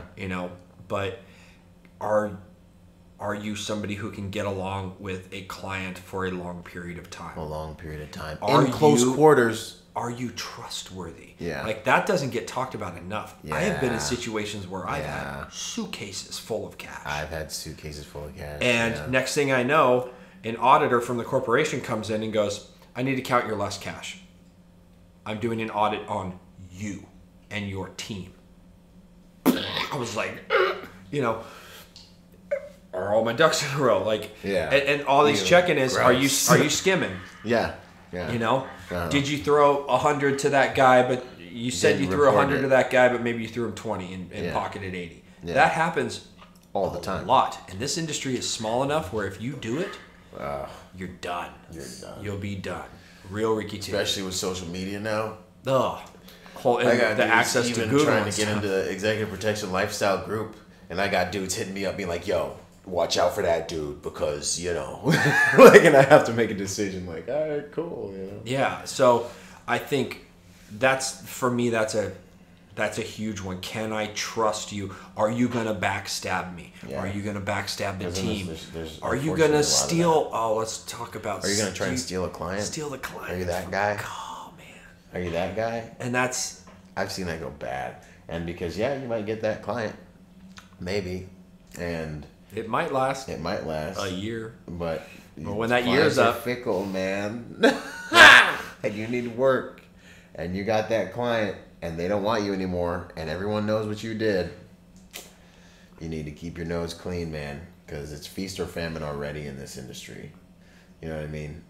And so when the industry knows your character and you're the type of guy to be like, when you're working a detail and you're in with the client and you're the flavor of the month and everything's going good, the client loves you and they're buying you gifts and you're flying all over the country with them and it seems like you guys are inseparable, and he's like, yo, look, so your employer, Byron, like he's cool and stuff, but like, why don't I just bring you in and kind of bring you in house, and they start having that conversation. Why don't I just pay you cash? You direct? Because I'm paying them this much a day for you. Right. And you're making how much? Right. Oh, the client asks you how much you make, guys. Pro tip: never tell the client what you're being paid by the company. Ever. But moving on. We need to have a whole episode on that. I'm just like, not to. Yeah. Oh man, we need to Just, I think that's what sets those guys apart. That's what when I'm. We have we employ a lot of part-time people here, and you supervise those guys, and it's like, who are the guys what sets the guys apart that you want to bring on full time? Yeah. And it's something that's even hard to explain, but the only way I can explain it is it's a personality, it's a social character. It's a social dynamic that's there. Can I trust you, and do you have the mental and emotional resilience to be able to handle what you're about to get? Because it's literally like a weird kind of like marriage relationship kind of deal when you're really working with a client. Mm-hmm. It is legitimately more than a job. Absolutely. That's what's up. So, kind of spreading off of that topic, okay, you're in now. Maybe you're starting to see some cash flow. Chasing the pager, or in with one company? No, maybe you're in with one company and you have a good kind of solid full-time job. Yeah. You think full-time, part-time, whatever it is. Yeah. What is it that you do? I want to talk about what you do on a daily basis to better yourself? Like what does Byron Rogers do every day that adds more value to his brand? Well, that's an interesting one. I'm up at 4 a.m. I gotta be up at 4 a.m. because that's my time. That's my time before everyone needs things from me. That's my time before, the wife is up and the dogs and the kids if you got kids. I wake up early to get grounded and get my rituals in that are going to really sustain me for the day. So I'm up at 4 a.m. All the other, I'm at the gym by 5. I've done a little bit of social media stuff, maybe thrown a post up there because I'm building a brand on that. So that's business stuff to me. I'm at the gym by 5. I'm in the gym, crushing some steel, getting my cardio in, 30 minutes of cardio at the end of my workout and I'm out of there by 7:45, 7:30, 7:45. And then I'm in my Vic. And now listen, when I'm in the gym, I'm not just listening to music. I am listening to I have this motivational. So I have a playlist that I've been consolidating for probably the last 5 years of motivational speakers and motivational music. And it is the most epic paradigm shifting thing I have ever. If ever you want to learn how, if you think I have a mindset that's cool, you want to maybe find out how I got it. Yeah, life punched me in the face a lot when I was little, but I didn't really have that hard of a childhood compared to most people. This stinking playlist good to go. It's on my YouTube channel. Scroll down and you'll see it at the bottom. Moto Vids. I think it's got 500 videos I have personally consolidated. And it is all people I look up to, all people that have what I want in life. So I do this because when I get faced with a problem in life, the average person gets faced with a problem, and relative to their experience and relative to their life experience, relative to them, that problem is huge. Probably. They're I've never dealt with this before. Well, okay, I have a backdrop of information and experiences of people that have been dealing with higher quality problems and created, Tesla and Tony Robbins. And I'm listening to these guys and the way they've been problem solving and the types of struggles they've been having. So for me, when I deal with it, I look at a problem that someone else is getting canoed over. To me, it's I've been listening to these guys for the last 5 years talk about how they're navigating life, how they're dealing with problems. So essentially, when I'm in the gym crushing steel and chastening my body and getting after it physically, I'm also getting after it mentally, and I'm soaking up the paradigm. I'm downloading these people's. I'm spending time with these people. Rule of 5s: you only rise as your 5 closest friends. Well, guess what? I spend a lot of time alone and with people that have what I want in life, by listening to their content and downloading their hearts, their minds through the information they put out there. So, boom. That's my first, you see me after I've been, if you run into me at 9 o'clock in the day, I've already had earth-shattering thoughts. My whole world has been flipped upside down by things that I'm learning, because I'm always looking for new videos too, and just adding to that library, or I put it on random. So I'm my mind has been expanded. My physical body's been expanded. I've pushed myself to the brink of, I've gotten into the gym and ran to the point where I'm all right, I went to the fight. The main thing is, before I go to my day where I have to be in an office or in a car or do anything, I go to the fight. I make myself go to the fight in the gym, because I actually envision a weaker version of myself being crucified. And that's what every single day for me is about, is literally about crucifying a weaker version of myself. And sometimes he wins. Sometimes he gets down off that cross and he beats me down and he drowns me with hamburgers, and it's horrible. And there's a fat version of me chasing me, so I got to get there, So from 4 a.m. until about 8 o'clock is my time to do personal development stuff and to become the man I need to be in order to answer the call for everyone that's going to need me all day long to help them with all these little problems they're going to have. And guess what? It's an honor to be able to solve these problems, because it means it comes with the position I'm in. So, my paradigm, the way I'm looking at things, all that stuff. I'm working on all those things, those internal skills. So in terms of physical development, I'm staying fit. I'm staying stronger than the general population. I'd say if there was kind of a chink in my armor, I need to do more hand-to-hand stuff. I need to train more in that department. Right now, I rely on strength and like my Marine Corps training and like the little bit of jiu-jitsu and stuff that I've done. But really, in my career, I've been able to get by on my physical strength primarily and my intelligence with regards to hard targeting and avoiding conflict, and my huge on social skills, de-escalation and things like that. Default respectful. No, and I want to put out there with him having said that, this is a guy that I can say, as I know you really well, we're good friends and we work together. Like, I don't know anybody on earth that works more than you do. You technically have 2 full-time jobs plus your company. And you still, like, I have a lot of respect for you that you, and school. Holy shit, I forgot about that, which your school is the bane of my existence. Anyway. It's a bane of, yeah. Nice. Anyway. That's but you're doing a lot, and another thing that I respect about you that I see as well is every time I see you, you look good. Yeah. Like, you kind of have, like I know... Wherever I take you, whoever I'm going to introduce you to, like there's like kind of like a Byron outfit, you know, like you're gonna be in the black pants, the nice pair of shoes. Yo, shout out to Lululemons. Yeah, I rock my Lululemon pants, man. I got thighs. I love their pants. And nice button down. But you're always clean. You know, you shave your head. Mm-hmm. Your head's always. I've never seen you with stubble once in my life ever. Yeah, ever, unless you're like it's on purpose. Like, yes, I'm growing a beard. Yeah. And him in a beard. I hope you can all see this someday. Go to my Instagram. It's quite nice. But you know, whenever I see you, that's you're starting off with that, and I think that's really important, especially for younger guys getting into this industry, or maybe you're looking to kind of change your own image, like. You're showing up looking your best 24/7. I cannot say I do the same.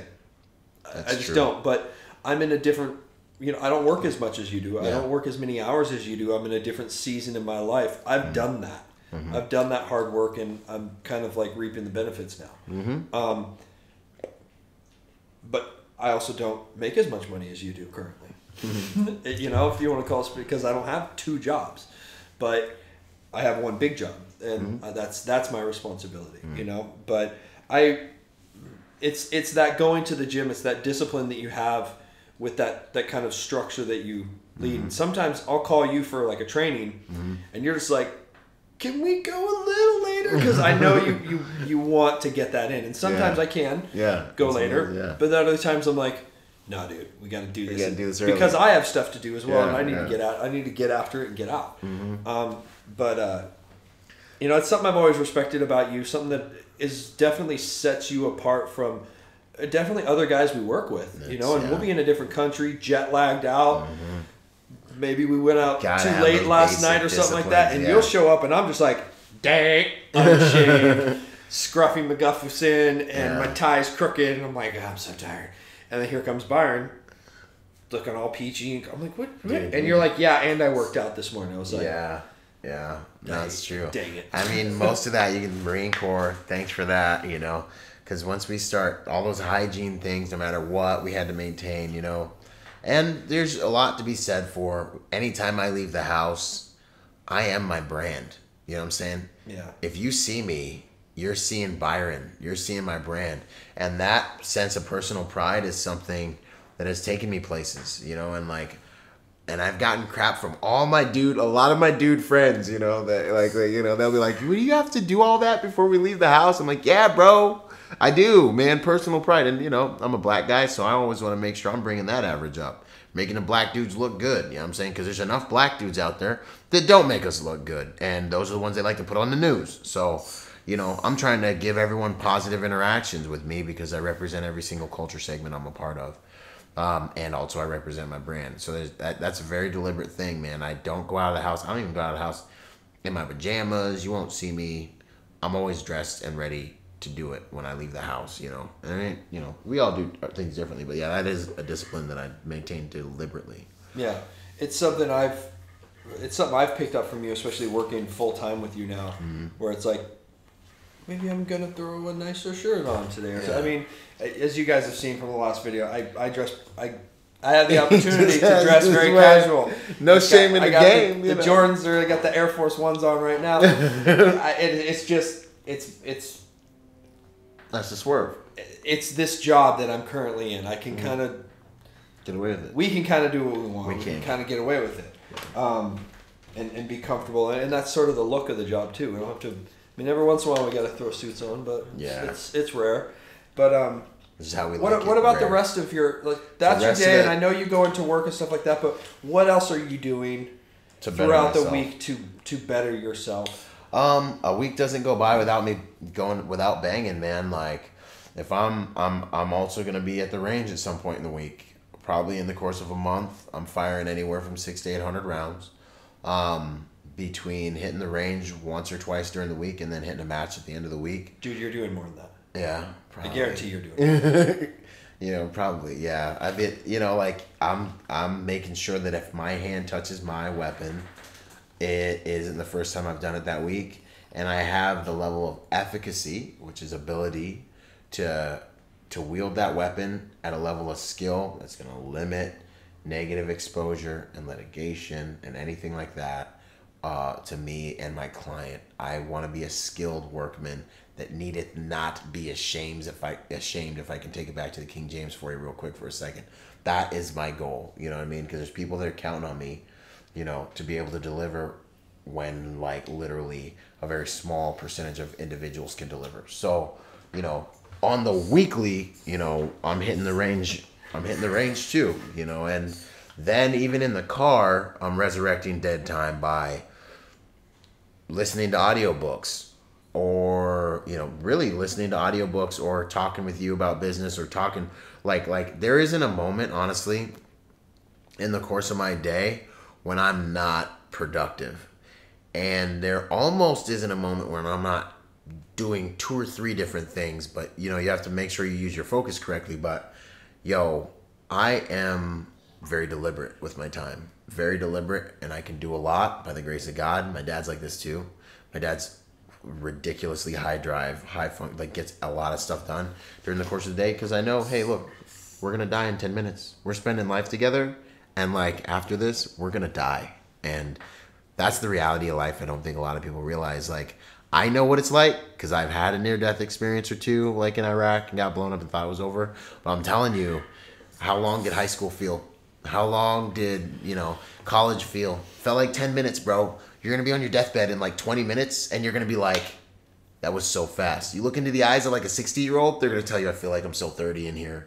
And life was so fast. So I don't want to be so unwise that I don't leverage that truth during my life. And I love taking advantage of being young and feeling young and having all this vigor and power and ability. And I know that when I'm 40, I'm going to remember when I was 30, and when I'm 50, I'm going to remember. And I don't think it's getting any easier. I think back to when I was 20, I was stupider, but there's a beautiful thing about that phase. So I just try to enjoy every moment and be present with it, because I know we're dying to do everything we're doing. These moments are going away and they're never coming back. We're dying to make this podcast because we can't get this time back ever. You know what I mean? And you're dying to listen to it because you can't get the time you're spending listening to this back. So I work real deliberately through my life. So in terms of rituals that make me a better agent, I'm studying books all the time. I'm studying all the psychology behind what we're doing. I'm studying social dynamics in books all the time. I'm studying what drives people in books. I'm studying, Left of Bang and things like that are giving me an edge. The Gift of Fear, books like that are around executive protection. I'm studying just a lot of interpersonal social dynamic books. That's kind of and a lot of pre-threat indicator type stuff. So because with executive protection, we're not direct action. There's so much to it that's intellectual and that's mental. And so, that's the game. That's a real big game changer. So I'd say in a day, I take care of my physical, mental, and spiritual development very deliberately. Every single 24-hour period is its own 24-hour period. So it's like reset, and we start from the beginning every single time. And my goal is to be able to lay my head down on my pillow. It's not about climbing the entire mountain in a day, but it's about knowing that I fought well and that I was able to assert my will over my day in one way or another. Like, there's like 4 things I had to get done today, and I fought valiantly. And maybe I didn't get them done, but I fought valiantly, and I got taken away by like life, the cares of life. Like, oh, so this is gotta have a surgery, and you gotta go do this, you gotta da. But I know that I fought hard and well enough to respect myself and go to sleep when it's time to go to sleep. And you better believe when I go to bed at 11 o'clock, I know I'm gonna wake up at 4 a.m. Around like 10, that next day is already just creeping up. And I see it there, and I'm like, yo, we gotta get this right. We gotta get in bed because tomorrow's got a baseball bat. And it never feels good waking up at 4 a.m. Not one time. Ever. Ever. It's lonely and dark. And I've come to love that part. But the first 10 minutes of that experience, every single time is hard. You got to want something. You got to want something. I don't know what it is. You got to want it. Break. Do you want to ask me? Do you want me to go? Yeah. What I do? So that's kind of how I roll with it. That's kind of my flow with it. What would you say your daily rituals, the lifestyle behind what you do as an executive protection agent? What's your executive protection lifestyle like? I'm going to ask this to everyone who comes on this show. That's a good question. What's your executive protection lifestyle like? The stuff behind the job. Well, I don't think there's really one solid answer. Like I don't. Not everybody can wake up at 4 a.m. Maybe people work night shifts. I don't. But I definitely don't spend a lot of time sleeping, and that comes from when I was a kid. Now, at the same time, I've worked with great guys and know great guys that if they don't get 8 hours. Our boy, our come on, man. This dude takes naps, okay? It puts a strain on the relationship. It's just like if he wasn't so awesome, I would just not be cool with it. He would be friends with you. You'd be driving with him, like, oh, we're going to a movie. What are you doing, man? Like, I'll call him. He'll be at his house taking a nap. I'm like, you're taking a nap now. You're taking a nap, like in the day. One of the best dudes on the job ever. Yeah, I love him. He's like one of the only guys I will recommend for work. Yeah. So, but for me, I don't have to sleep a lot, and I don't sleep a lot, and I'm kind of a mind racer. Now, some mornings I wake up, and like this morning was one of those mornings. I woke up and, I got on the YouTube and I saw a stupid documentary on I think it was like a submarine documentary, and I like intaking. I love intaking knowledge, and it's not always pertaining to what I do for a living. It's just I just like knowing things and learning things. But the majority of the mornings I wake up fairly early. I'm more of like a 4:30 to 5:30 guy. I have an alarm set at 5:30 because I will not sleep past that. It's ridiculous. I feel crappy unless I have some sort of.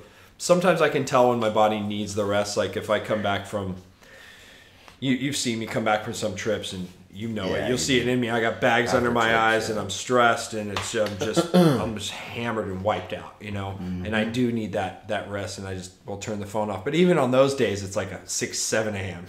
kind of thing, and I'm like, oh wow, I slept more than 4 hours last night.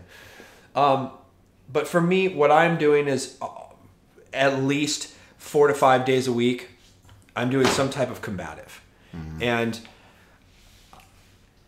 I sacrifice other things for that. I sacrifice, would I look better if I just went to the gym? I think I would. But for my own personal, just kind of to build my own confidence, I have to have that combatives training. And when I say combatives, I am not talking about a theory-based martial art. No.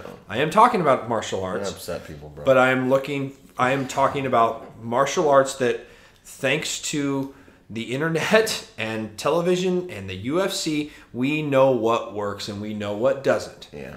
That was the whole premise of it. So, because it worked. I'm not saying you have to do what I do, but I'm saying get into a martial art that you can practice as close to the real thing as possible, because it builds simulated murder. It builds that stress, function. You learn to kind of to think stressed out. There's a lot to be said for inoculating yourself and learning how to think under pressure and stress, especially like stress of a human being. Yeah, and I think it's helped me so much, because I've been doing Brazilian Jiu-Jitsu since I was like 13 years old.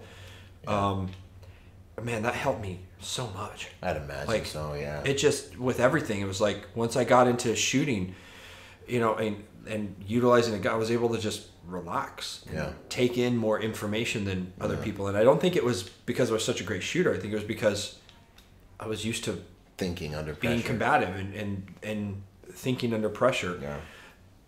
When your client's like, hey, solve this Rubik's Cube while you drive me here, and why did you do that thing last Thursday, by the way? Yeah. Your job's on the line. Yeah. Go. So for me, for me personally, the sport is Brazilian Jiu-Jitsu. That's where a lot of my priority goes. Not just because I think it's the best, but I like it more. Something I've recently got into in the last 4 or 5 years, now that I've had the time, and then also meeting friends and making relationships, as I've gotten into Muay Thai and now that you have your black belt and boxing. Yeah, that too. But I've gotten really into Muay Thai, and even started to dab into wrestling, working with Mark Munoz over at the former Rain. Now it's called the Training Center. And Rain sounds so much cooler of a name. I know. Whatever. With an R, it's cool. Anyway, I ain't talking crap. And being around those guys was it was an eye-opening experience. It was a humbling experience. You're getting in there and you're getting on the mats with guys that are just physical specimens, Yeah. But having said that, like I've had the chance to train with and roll with, UFC world champions, and it's very humbling. It's like, but it gives me a level of confidence that if I have that giant, I don't know about you guys, I'm super scared of like any kind of Pacific Islander. Yeah. And one of my main training partners is a 6'2", 300-pound Hawaiian who's a world champion jiu-jitsu fighter. Yeah. And it's, guys are like, why do you always roll with Moku? It's like, hey, if I can handle him, I'm probably going to be okay against that, that 250 drunk dude who I know doesn't possess his skill set. And doesn't train. And been stressed out really for a while. Exactly. And thinks he's going to knock you out with one punch before the fight starts. Yeah, so I do jiu-jitsu because I like to lose. I like to win. Gotta lose. I like feeling the pressure of another human being, putting my hands on another man who's fighting against you, and having to outthink him, So I love that sport. I personally think for executive protection specifically, there is no better training that you can get. Bottom line, there isn't. Because I've been in situations where I've legally had people come after me, with assault charges, and because I did not strike that person, because I was able to handle him without striking him, I instantly, the officers were like, we're good. And that was that. What do you say to those guys that are listening that are be like, well, I don't want to roll around on the ground with anybody, you know what I mean? Like, I want to get my client, I want to get off the X. I don't want to be focusing on my ground game. It wasn't all rolling around. Like, that guy, I didn't roll around with him. That was all standing up. Now, he ended up on the ground in pain. Yeah. But I didn't have to strike him. Yeah. Does that make sense? And there are just things that work and things that don't work. Mm-hmm. And when you put a mouthpiece in and maybe some padded gloves on, and can you say you've done that? If you don't own a mouthpiece, you're not training. Now, having said that, when I started in boxing, I didn't put a mouthpiece in for a very long time. It was like, you're not ready for that. Yeah. And then I got into drilling. And then from there, I got into sparring. I was very lucky where I had guys that were much, much better than me, where, they're not hurting me. They're not injuring me. They're like, yeah. you know, every once in a while I might take a good pop or something like that. But they know they gave it to you with control. Exactly. So I've been lucky, and it's because I found a legit place. I didn't just, you know, find some ego house. Yeah. You know, I found a place full of real martial artists who were all there to learn together without trying to break each other's, you know, jaws or noses and such. So that for me is I box at least once a week, sometimes twice a week, and I do jiu-jitsu at least 2 to 3 times a week, usually more like 4 times a week. And then with my current work schedule, I'm usually able to double things up. So in the evening time, I'm either hitting the gym, and for me doing that combative stuff, I can't do such a hard, like, I've done the CrossFit stuff. I think it's great. I think a lot of people that are like, hey, what kind of workout should I do? I was like, well, what do you do now? And they're not active in any other type of sport or something like that. I usually will say, like, I think CrossFit's great. You know, it'll build good functional strength. It's a good community to be a part of. They're healthy. You know, my wife is just like, what should I do after I'm having a baby? What should I do after I have a baby? I was like, I think you should get involved in this, you know, CrossFit, because I think it works. But for me, it was overtraining. Yeah. So a simple weightlifting exercise, resistance training. I do a push day, a pull day, and a legs day. Yep. And at least once or twice a week. More recently, I've started running again. Yep. I've done triathlons and Ironmans in the past, but I kind of stopped running a while ago. And I don't know why I've sort of found that love for it again. That's awesome. It's something I do at the end of the day. I have this great area to run by my house. And sometimes it happens after the gym. I'll go to the gym, get a good workout in, or I'll get home and, you know, look at the dog, and she's going crazy, and it's like, okay, let's go bust out 30 minutes of running, or let's go do 5 miles, or, you know. And then once a week recently, I've tried to, usually on a Sunday, I've been trying to do one long run. And that's more kind of, it sort of resets me for the week. Just kind of blows everything out. Whatever date night food I had with the wife or something like that, it makes me feel a little better about myself. But I've been trying to get a long run in. On top of that, I am shooting at bare minimum once a week, no matter what. And the majority of that is spent in a competitive aspect. I'm shooting in a competitive manner with either we go to rifle matches every so often. I don't do a lot of rifle matches because, well, they're expensive. They're expensive to shoot. They're expensive to do. No, we're working our pistols all the time. But I feel that the pistol work that I do transfers more to the rifle than the rifle transfers to the pistol. As far as just weapon manipulation and fundamental. What I can see, my eyes and things like that. But usually, especially now with, you know, the access to the range that we have, now I'm out there at least more like once or twice a week during the week, as well as shooting competitively on the weekend, which is usually a Saturday for me. But if I have to pick one day to shoot, I'm going to that competition. I'm going to that match. And I think it's, on the shooting side of things, I think it's funny that we're still having these conversations about, like, you know, competition will get you killed. It's like, I don't even converse with guys about it anymore because of the guy who's calling me right now. That's funny.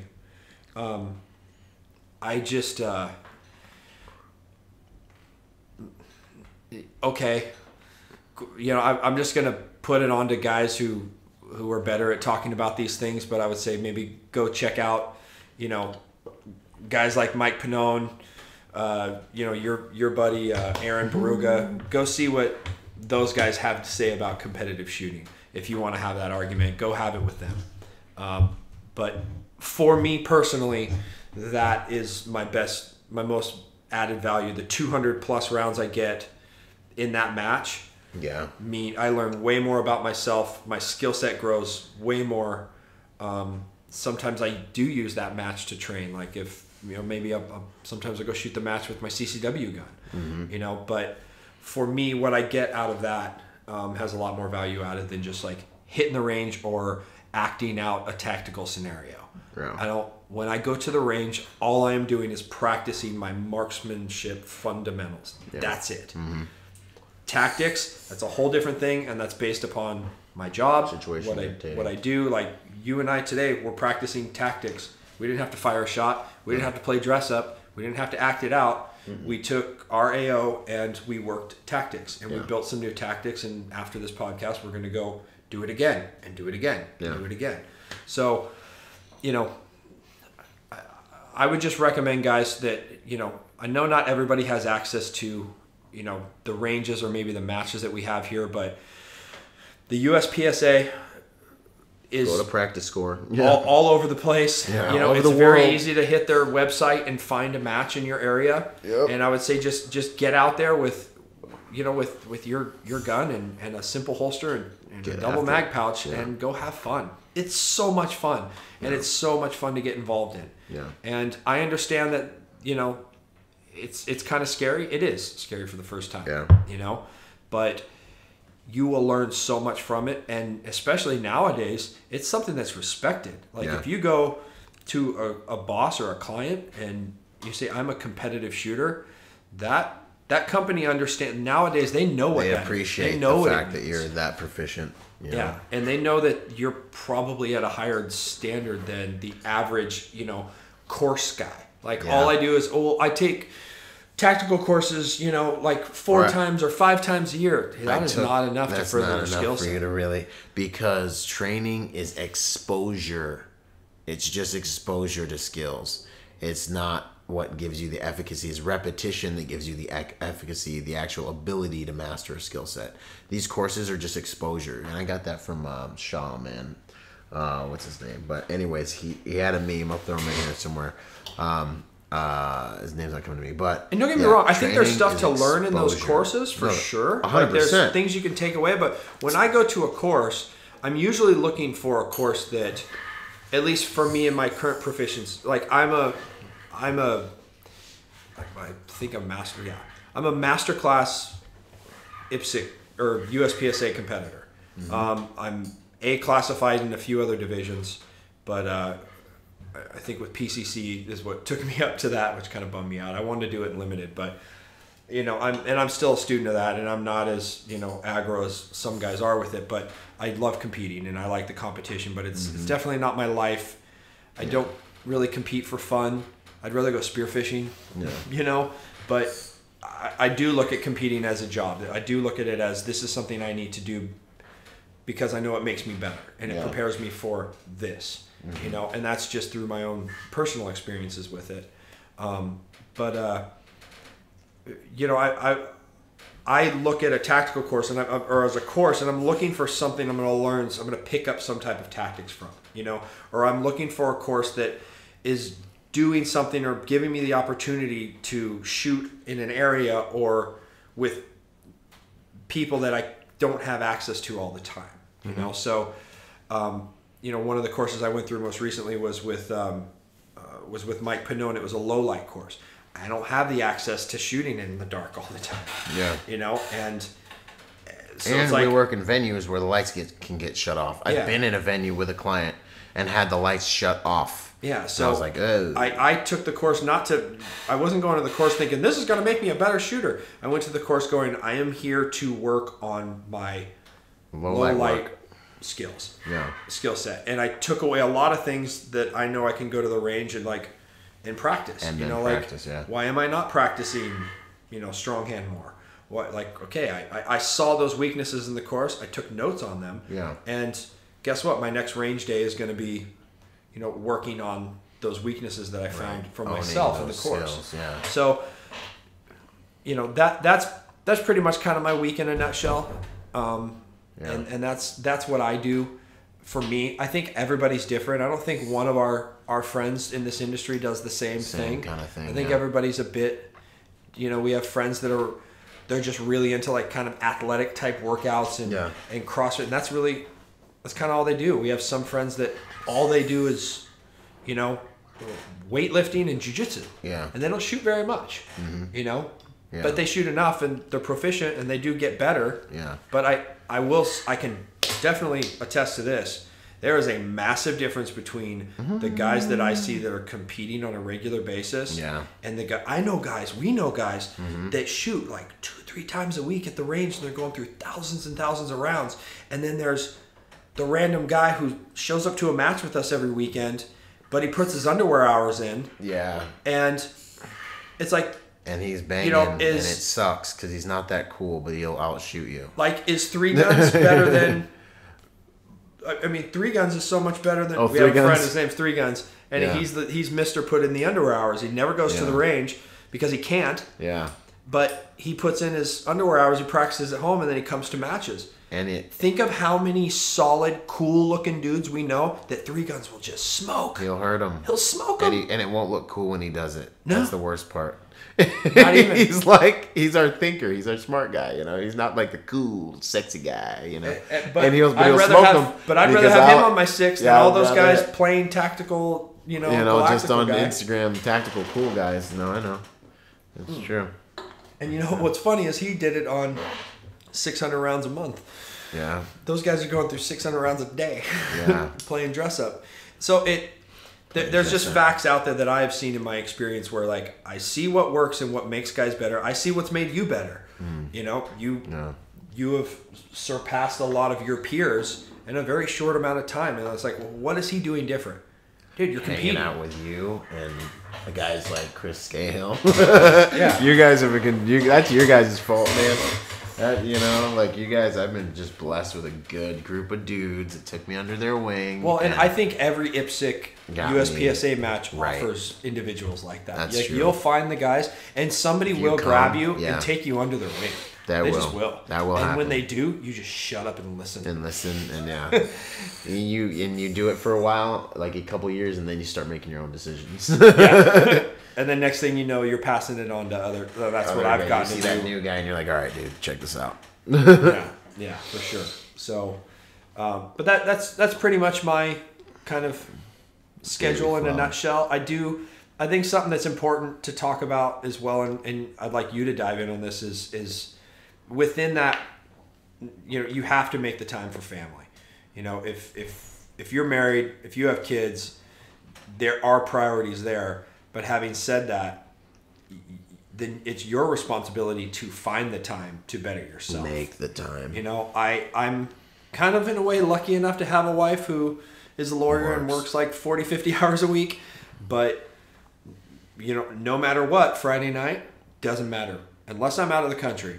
Yeah. If I am home, we are going, nothing comes in the way of that like date night that we take and we spend it on us. Mm-hmm. No matter what, you know that, you know, we have a large event that is hard on me, especially every year after that event's over. Her and I take off for 3-4 days and we go on a vacation. We did the same thing. And we missed it one year, and man, it hurt. It was like we were like kind of recovering from not doing that, or it's like it changed our relationship a little bit. So I think it's important to take the time.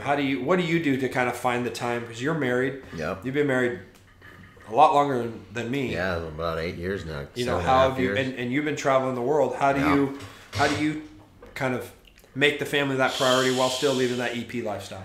Oh man, that's like a whole half of. I'm gonna touch on it real briefly here, but I'm gonna dig into that too a little bit more in another one. But like, really, what I've done right is I managed expectations coming in the door. You know, a wise man once told me, find your calling, find what you want to do with your life, and then find your spouse if you're lucky enough to do it in that order. Because then when they meet you and you're on that path, they understand this about you, they appreciate this about you, and they're less likely to try to take you off that path. If you're not that lucky... There's a lot of police officers here right now who've been married for 20 years, and they're like, yeah, bro, that's not happening. Yeah, right. You know, and you got to really just kind of prioritize and execute. Like, you make time for things that are important to you. And you know, let's see, when I was traveling, it was just one of those things that was understood. It was like, this is what I do, this is what you met me when I was doing, and this is what I'm going to be doing. Once I stopped traveling, you know, I was still ultra busy chasing the pager everywhere. You know, hey, babe, I got to go. Hey, babe, I got to go. But what I did was I've always been very good at being very deliberate about keeping enough time for her and I've always been very good at checking her temperature and kind of knowing where she's at when she needs time from me. But like on a weekly basis, we have a date night. We have dates, and with everything that I'm doing on a daily basis, actually, I spend an hour and a half to 2 hours on the couch, either working next to her or cuddling her or with her at the end of every single one of my days. So yeah, I'm up from 4 a.m. and I'm getting after it, but around like 7, 8 o'clock, like we're aiming to have a movie in or be watching a show by 8:30, 9 o'clock. We don't watch TV because like the quality of the information there is just absolute crap, and I'm convinced that most of television makes you dumber. But we're literally like, its intellectual dessert is pathetic. I can't watch TV now. Like my mind and body is so conditioned to higher quality information that even when I'm at the movies, sometimes about an hour and 15 minutes through a movie, I have the tendency to be like, okay, this is low quality information. I'm bored. I know what's gonna happen. I know this will, like, even if I don't know the storyline, I actually will check out of movies and be like, these are great special effects, but this isn't intellectually stimulating enough for me. So, man, I wish I could pull my phone out right now. So, you know, at the end of our night, we come together on the couch. Maybe I might still be working on some social media stuff here and there, but I'm next to her. I'm with her. If she expresses in any way that she needs me and my attention, I just stop what I'm doing, because for me, the work never stops. It'll be there tomorrow. And I give her my undivided attention, and I cuddle, and we talk and all that stuff. But on a weekly basis, we're doing something together. Sunday, I'll put in an 8, 9, 10-hour workday, and then the whole last half of the day, that workday starts usually around 5 or 6. So by like, you know, the evening, I'm able to be like, hey babe, want to go do something? Want to go do this, that, and the next thing? Saturday, you know, sometimes I can do that. So on a weekly basis, she's getting at least one night with me, and then in the evenings, I'm trying to spend, you know, 1 or 2 hours with her as well, when I have the liberty of doing that. And then when I'm out of town, it carries us because we have that relationship equity already kind of established. Yeah, and I can speak a little more to the single guys out there. I'm going to be straight up with you. It is extremely difficult to carry on a relationship properly working and living this lifestyle. It was very, I don't even know how I ended up doing it. Like, I just stopped. Like, well, you were in a great position. Yeah, you worked up to a great position where you had that time. Can get away with it. Yeah. I just, from what I was doing at the time, it was just basically, I was single until I was 37. Yeah. 37, you know, and then but when I met her, I knew I needed to make a change. Yeah, and I was lucky enough to be able to make that change, you know. But it is hard, guys. But you have to, you know, you have to kind of... You'll figure it out. You have to kind of consciously make the decision that, like, okay, I'm going to prioritize and give this person this much time. I'm not going to mess this up. Like, this is a priority. And I really don't buy the whole there's not enough time in the day kind of stuff. Especially as a single man. You knew me. I was working 60-hour work weeks and training for Ironmans. Yeah. So I was able to put in that type of training as well as my EP centered training with shooting and such, and still train up and compete and be competitive in Ironmans. I am not an athletically gifted individual, you know. So that was just a lot of hard work, and it was a priority to me. But having said that, I was able to get the hours in, you know, and still hold down girlfriends and still have relationships, you know. But there's enough time for whatever is important enough to you for you to make time for. Yeah, period. And it's really just the only people are like, oh, is that any way to live a life? Yeah, if you love it. Oh yeah, and like I loved it. It just what I couldn't imagine doing anything else. I don't think it defined me, but in a way it kind of did. Yeah, you know? No, it did. It was a season. It was a beautiful season. Traveling the world, all the, you know, like even now when I do it, I love it. I love what I do. I love it. I love traveling. I love arriving in a country on a private aircraft with a whole strategy in place to get this thing and make this thing move, getting into a motorcade in some other country, going to my, you know, awesome hotel in some other country, the smell of the new, you know, place around the world that you just landed in, all the beautiful, like, new things, just the being in a new city and all the different looking people that are all, like, going everywhere, and it's just new city feeling, or, rolling hills that you haven't seen for a while. I love it. I even love it when I'm in the sky and I go over, and we're like up at those altitudes that only private jets go to, like above our commercial. I know it when I'm up there, and I literally am like, yes, this is my domain.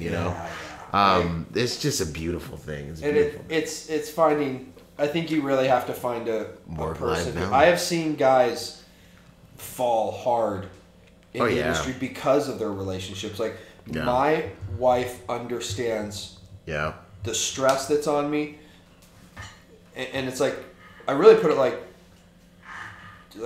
I was, I've been in some high threat environments since being married. It's not as regular as it was before, but I've been in some high threat environments while I was married, and she just kind of understood, like, you might not hear from me today or tomorrow, and she's kind of okay with that. Of course, she doesn't like it, but I've seen the guys that they're just sitting there and they're staring at their phones and they're worried. Oh, my wife's freaking out, my girlfriend's freaking out, and this and that, and I'm like, I've walked up as the DL, grabbed the dude's phone, and been like, you get in the car and get switched on right now. Because you're responsible for my life. Yeah. And I need you on. And if this is going to hurt that, deal with it back at the hotel, man. You got to be able to, like, I have my kind of work life, and then I have my personal life. And I personally, for me, I have to separate those two things. I can't just, like, go get in a fight with my girl and then, like, be cool. I can't do that. You can. Yeah, I can. And that's great. It's like, hey, babe, how you doing? Good. Okay, love you. Click. Might talk to you later today. Yeah, you gotta find out what works for you. It just doesn't, and if she makes me mad, I don't even start that argument. I just am like, okay. Because I'm there to do a job. Yeah. And my client could care less what's going on at home. They don't. That's like, not even. You're gonna put me in danger because you're having a bad day with your wife. You're gonna make a wrong turn because you're stressed out and you're not paying attention. Or you're staring. Or you didn't see that guy right there. You didn't see that guy, the creeper, because you can do a really good job, guys, and all of a sudden there's still that one person in the bookstore when you walk by that you didn't see that like reaches out for your client. You have to be paying attention to everything. And the thing about this job is, it's really easy to think everything's okay because everything looks okay. On the daily, especially if you're doing stuff you do on a regular basis. Like, hey, read a book, left of bang. Yeah. Things are not. They're not always okay. They seem, And I think, with just kind of talking about that book real quick, I think I'm gonna try to get Joseph on here too. Like what he did, I went to his class, and the kind of trainings I go to now are not your like tactical trainings. I just don't really do it. I go to, okay, we're looking at my wall right now. What do you see? It's like you see a certificate for training from the Department of Homeland Security. Or there's two of them there, and one of them is protective measures, and the other one is counter surveillance detection. That was a 5-day class. I was at that class with you. That's not with me at that one. That was before you. All right. You went to that class, but I came to it. Oh, okay. I did it again. And that the left of band, I forgot what he called it, the Hunter course or something like that. Pre-attack indicators course. Joseph, that was like, I looked at the guy, I'm like, this is the best training so awesome ever. And they're like, this is what we do. This is fun for you? I'm like, I've got pages of notes. This is what we do. For me at least specifically, what he did was he was able to kind of dictate and explain things that I already knew I was doing and had been taught by the ones before me, but he was able to articulate it in a way that now I even have a better understanding of what I'm doing. And it was a good kind of gut check too, like, you need to stay up on this, and here's why. So his book's amazing. Left of Bang is that Cadre's book. Yeah. But Yosef Badu is the guy we're talking about. He's just look him up on Instagram. I'm going to have him on here probably at some point. But awesome guy. He's a Marine, Yut. So, I definitely stand behind his work. And you should throw a link in the bottom of this down here to his book on Amazon. That book on Amazon, because it's 100%. It's like mandatory. We ended up buying the book for everybody on our team. like we just because it was huge, and everybody came back like, huh? And then now those members of the team have gone on and taken his courses, which are not expensive. They're not expensive. Man, you come to me as a detail leader, and I see that on your resume. You got the right mindset. I'm gonna know you're on another level than just Johnny's tactical, rappelling training course or whatever. You can rappel out of a helicopter. Yeah. So before we end the show, we got to get into our favorite segment. Oh, the EDC. Yeah, there you are on your phone again. Well, I'm trying to look up Yosef's information so I can give the proper nomenclature on him, but you're gonna dump it right here. I'll put it where you in the notes underneath or something, or the criblet. So you got something you want me to hit? It's time for your an EDC, a show and tell. EDC item. Okay. It doesn't have to be an EDC item. I got EDC items for the first 5 podcasts. Well, there it is. Boom. Here we go, gents. Oh. Hit you with the Bose headphones. That thing lives around his neck. You may have noticed by now. You don't see me on Instagram. You almost never see me in any picture without my Bose headphones. Why do I carry my Bose headphones with me? Man, there's all kinds of cool stuff we got. This is gonna be good. Hit him with it. Get him with the bullet points. Okay, so, well, just with the Bose, I'm gonna do one item at a time. The Bose are nasty because as I'm swerving, we use a software called Zillow sometimes for communication, which is an application you get on your phone, and it basically turns your phone into a two-way radio. We have Bluetooth push-to-talk devices that we use. And so this thing runs on a cellular network. So I've literally been in Israel talking to him back here. He's been in Texas and talking to me when, we've been on literally other sides of the world. And I can literally be like, yo, what's up, bro? You guys going green light? You guys getting in the plane yet? Da-da-da-da-da. It's awesome. So we've had great results with it. We really like it. If you're technologically impaired, you might have some issues. I'm just going to set that right there. Now, with the headphones. Yeah, but you know what? We have had... okay.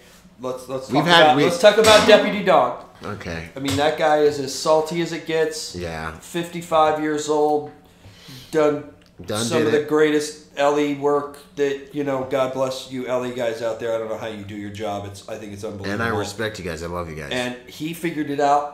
He did. If he can figure it out, yeah, anybody can figure it out. Really, if you're a figure it outer, if you're the type of person that figures things out, then you're fine with it.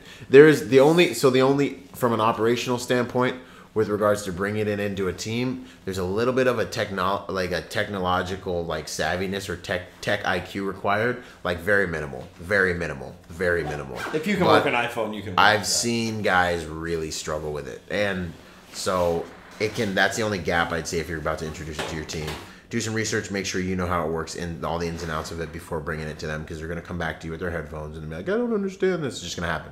Anyways, but it's really not that complicated. All right, so I keep my Bose headphones with me for a number of different reasons. If I'm doing anything, a snap location I don't understand that a client wants me to go to, I've got the directions in my ear, in my Bose headphones, rather than having to look at my phone all the time while I'm driving, because no one likes that, even though they try to be cool with you, because we both know it's stupid to look at your phone when you drive.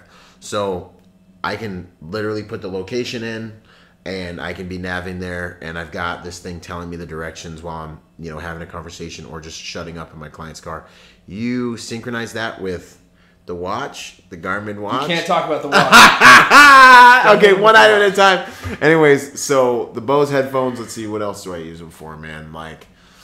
In my EDC, I just always have my Bose because really for the navigation purposes, and there's other places that I use them that I always, it's a good item to help you look like you're blending in. It beats the heck out of having, the typical surveillance kit falling out of your ear. With my actual radio, my Hytera is also Bluetooth, so I also have earbuds for that as well. So every single time you see me, I will have these Bose headphones in. You're with a client and you have to, you've got to make calls while you're moving the client. Maybe you have to call first responders while you're driving. Maybe you have your guy who's at the drop that you need to communicate with while you're driving. You've got your team that you've got to communicate with while you're driving. Bose headphones, I don't leave home without them. Boom. And almost every time we're on the range together, especially at matches. Yeah. I almost get mad at you because I'm like, fellowship! But Byron will have, when he's not, I mean, there's a lot of downtime at matches. Yep. When he is not shooting, okay, let's call a spade a spade. You're there for like 5 hours, and I think my last match I shot a total of 1 minute and 12 seconds. Yeah.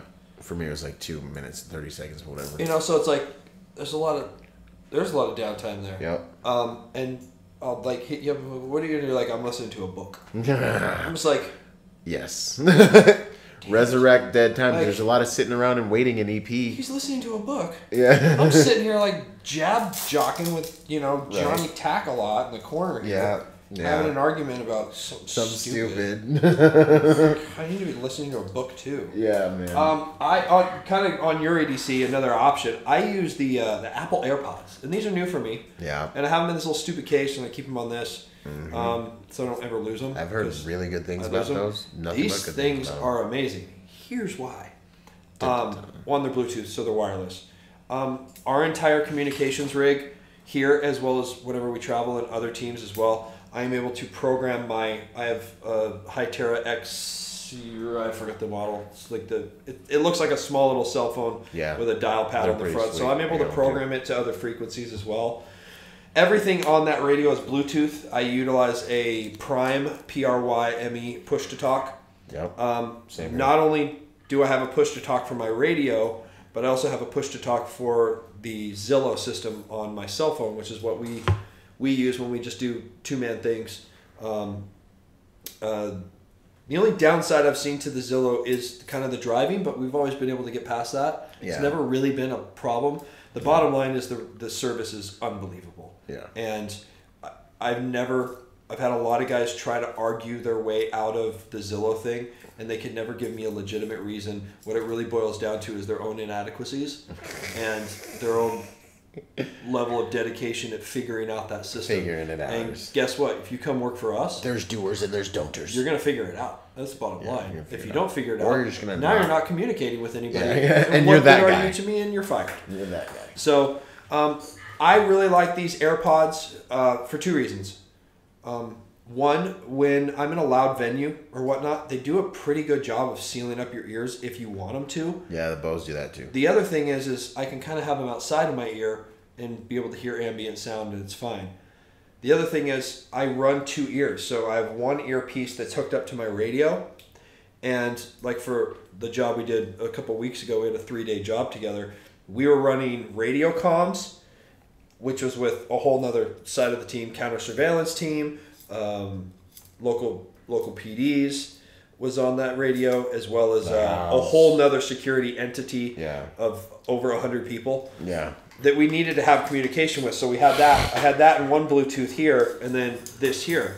Well, if this one dies, which it did that day, I'm able to put it in here, it charges, take out the other one, and there's a microphone on both sides, which is kind of it's a big deal. The big deal. Because we went through a number of different earbuds. Yeah, I tried the Sonys. I tried the Bose. A couple off-brand. These little ones are like graveyard of them around here. Yeah.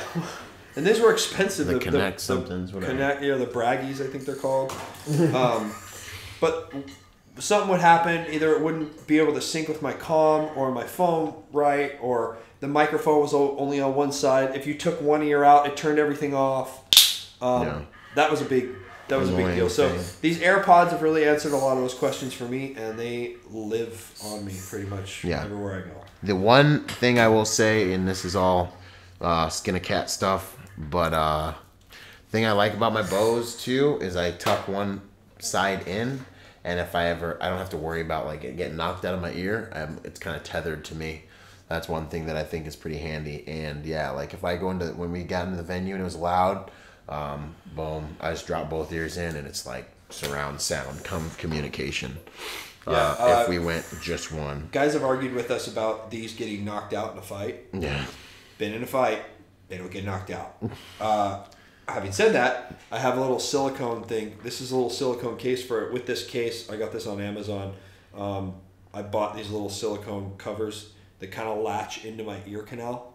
And that definitely keeps them in there. Oh, cool. Way more solid. My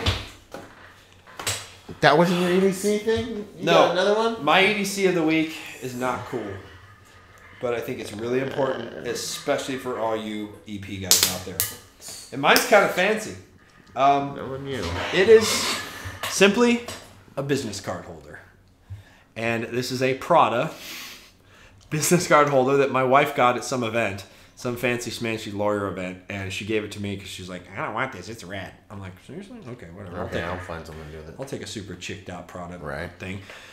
In this, I not only have my business card, I also have my client's business card in here, as well as I carry my wife's business card in case I meet somebody that would need her services. Mm-hmm. But always have a business card. Always have a card on you.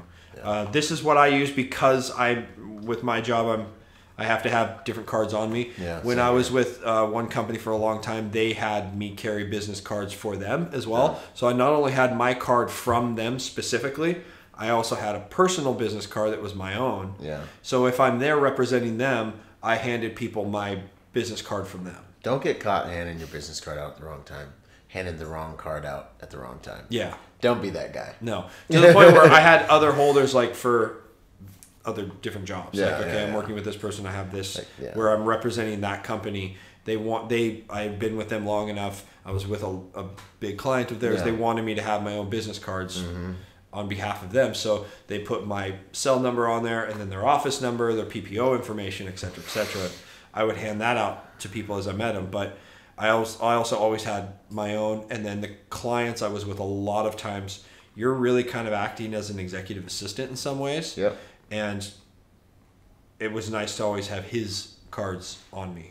My current guy, he didn't carry a wallet with, he didn't carry anything. Yeah. And he'll want to get, like, we were just in DC, I probably handed out like 20 business cards on his behalf. Yeah. And he was like, I can't believe you have these. I'm like, that's what I'm here for. Ding! That's why I'm here. 2 points. Level up. Mushroom. What is your holder? Ooh, that's a little sassy. It's just a little Hugo Boss thingy thing, you know what I'm saying? But yeah, I always have this with me. Now, the thing I will say about cards is kind of becoming, in some ways, it's an interesting thing because in some ways no one really uses them. It's kind of obsolete, but it also, depending on who you're dealing with, the demographics around who you're dealing with, I feel like this is my approach to it. Like, showing that you have your business card, especially if you're dealing with the old schoolers, it shows that you have your stuff together, shows that you're prepared, shows some like good character traits. So you want to have a business card. But what I will do is, if we're getting ready to exchange information, I will text them my contact card on my phone. Gotta have the contact card. You gotta have a stick. Because your business card, like my business cards are PVC, so they're hard. They're like a credit card, you know, like. So I went and spent a little bit of money on them. They got gold, they got foiling on them, royal blue stuff. But so it makes a statement, right? So these ones are kind of beat up a little bit, but there you go. You know, so it makes a statement. And people keep them. I've had people call me back and be like, "I just kept your card because it was like solid and it felt like good quality." I had a guy give me a metal card once, and I've had it happen to me once too, and I was like, one day I'm gonna get some cards like this.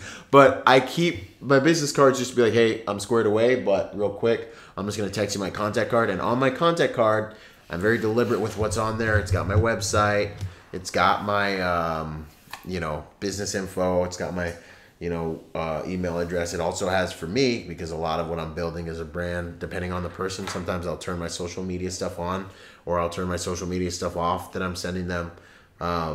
And that automatically lets them put me in their phone with the picture I want in their phone and the contact info I want in their phone. So that happens instantly. I give them the card. I even say to them, here's a card just so you know I'm squared away, and I'm just going to text you my contact card real quick. Yeah, absolutely.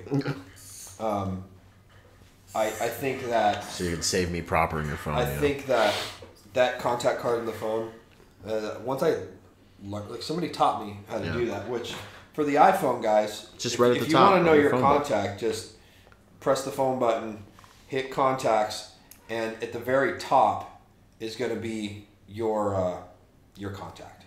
Yep. So you modify that. Start up at the A. Jeez, I got so many people on this phone. I'll show you guys on the video here. Well, I don't want to show my number, but it's just right up top. Whoops. It's right up top here. And you can put a photo in there. My photos changed kind of good. I have like a photo of my dog now. Everyone knows get that nice business photo everybody wants to see, and put that in there with all your pertinent contact information. Yeah, that's just figure out how to do it. If not, YouTube. Yeah, YouTube is where you learn everything too in the world with that trash. Yeah. So yeah, I think that's really all we got for you on this topic. Hit me with any questions. I will respond to them on the podcast. You know who we didn't talk about with our sponsors? A company I think we should mention is Roka. Roka, man. Roka's making a lot of great things right now, man. Yeah. We originally, so we have a mutual friend who worked with Oakley for years, and he, a lot of things happened at Oakley recently, and different owners. They're with a whole nother company now, and that friend of ours who we trust, moved over to Roka, and he approached us with some of their stuff. Man, those sunglasses are sick. Yeah, it's different. They're well priced. Yep. Very high quality. Man, I don't know. I love them. I love them, dude. If you're on our YouTube channel right now, you can see me grabbing a pair of the Aves. If you're ever on my better than me and things. It makes me angry. If you're ever on my Instagram, you see me rocking these all the time. I'm an Aviators guy. I love their Aves. So yeah, form and function. They've got all the ballistic stuff. The polarization on them is amazing. What got me, I forgot that I had them on. Yeah, these ones are made out of titanium, and man, they're so light and they fit well.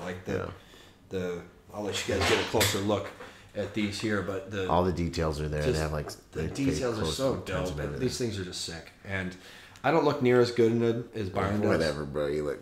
You got your thing. I got you. No, even my wife is like, "Oh, those look better on him than you." Yeah, whatever. It's interesting. I was like, "Thanks, love you." But yeah, check out Roka for sure. Check them out, man. And they make shooting glasses too. I use all their shooting glasses too, bro. So they're where it's at. For sure. Boom. All right, that's all I got on this topic, man. And we will see y'all. You got anything you want to close with? Nope. We'll see y'all on the next podcast. Out.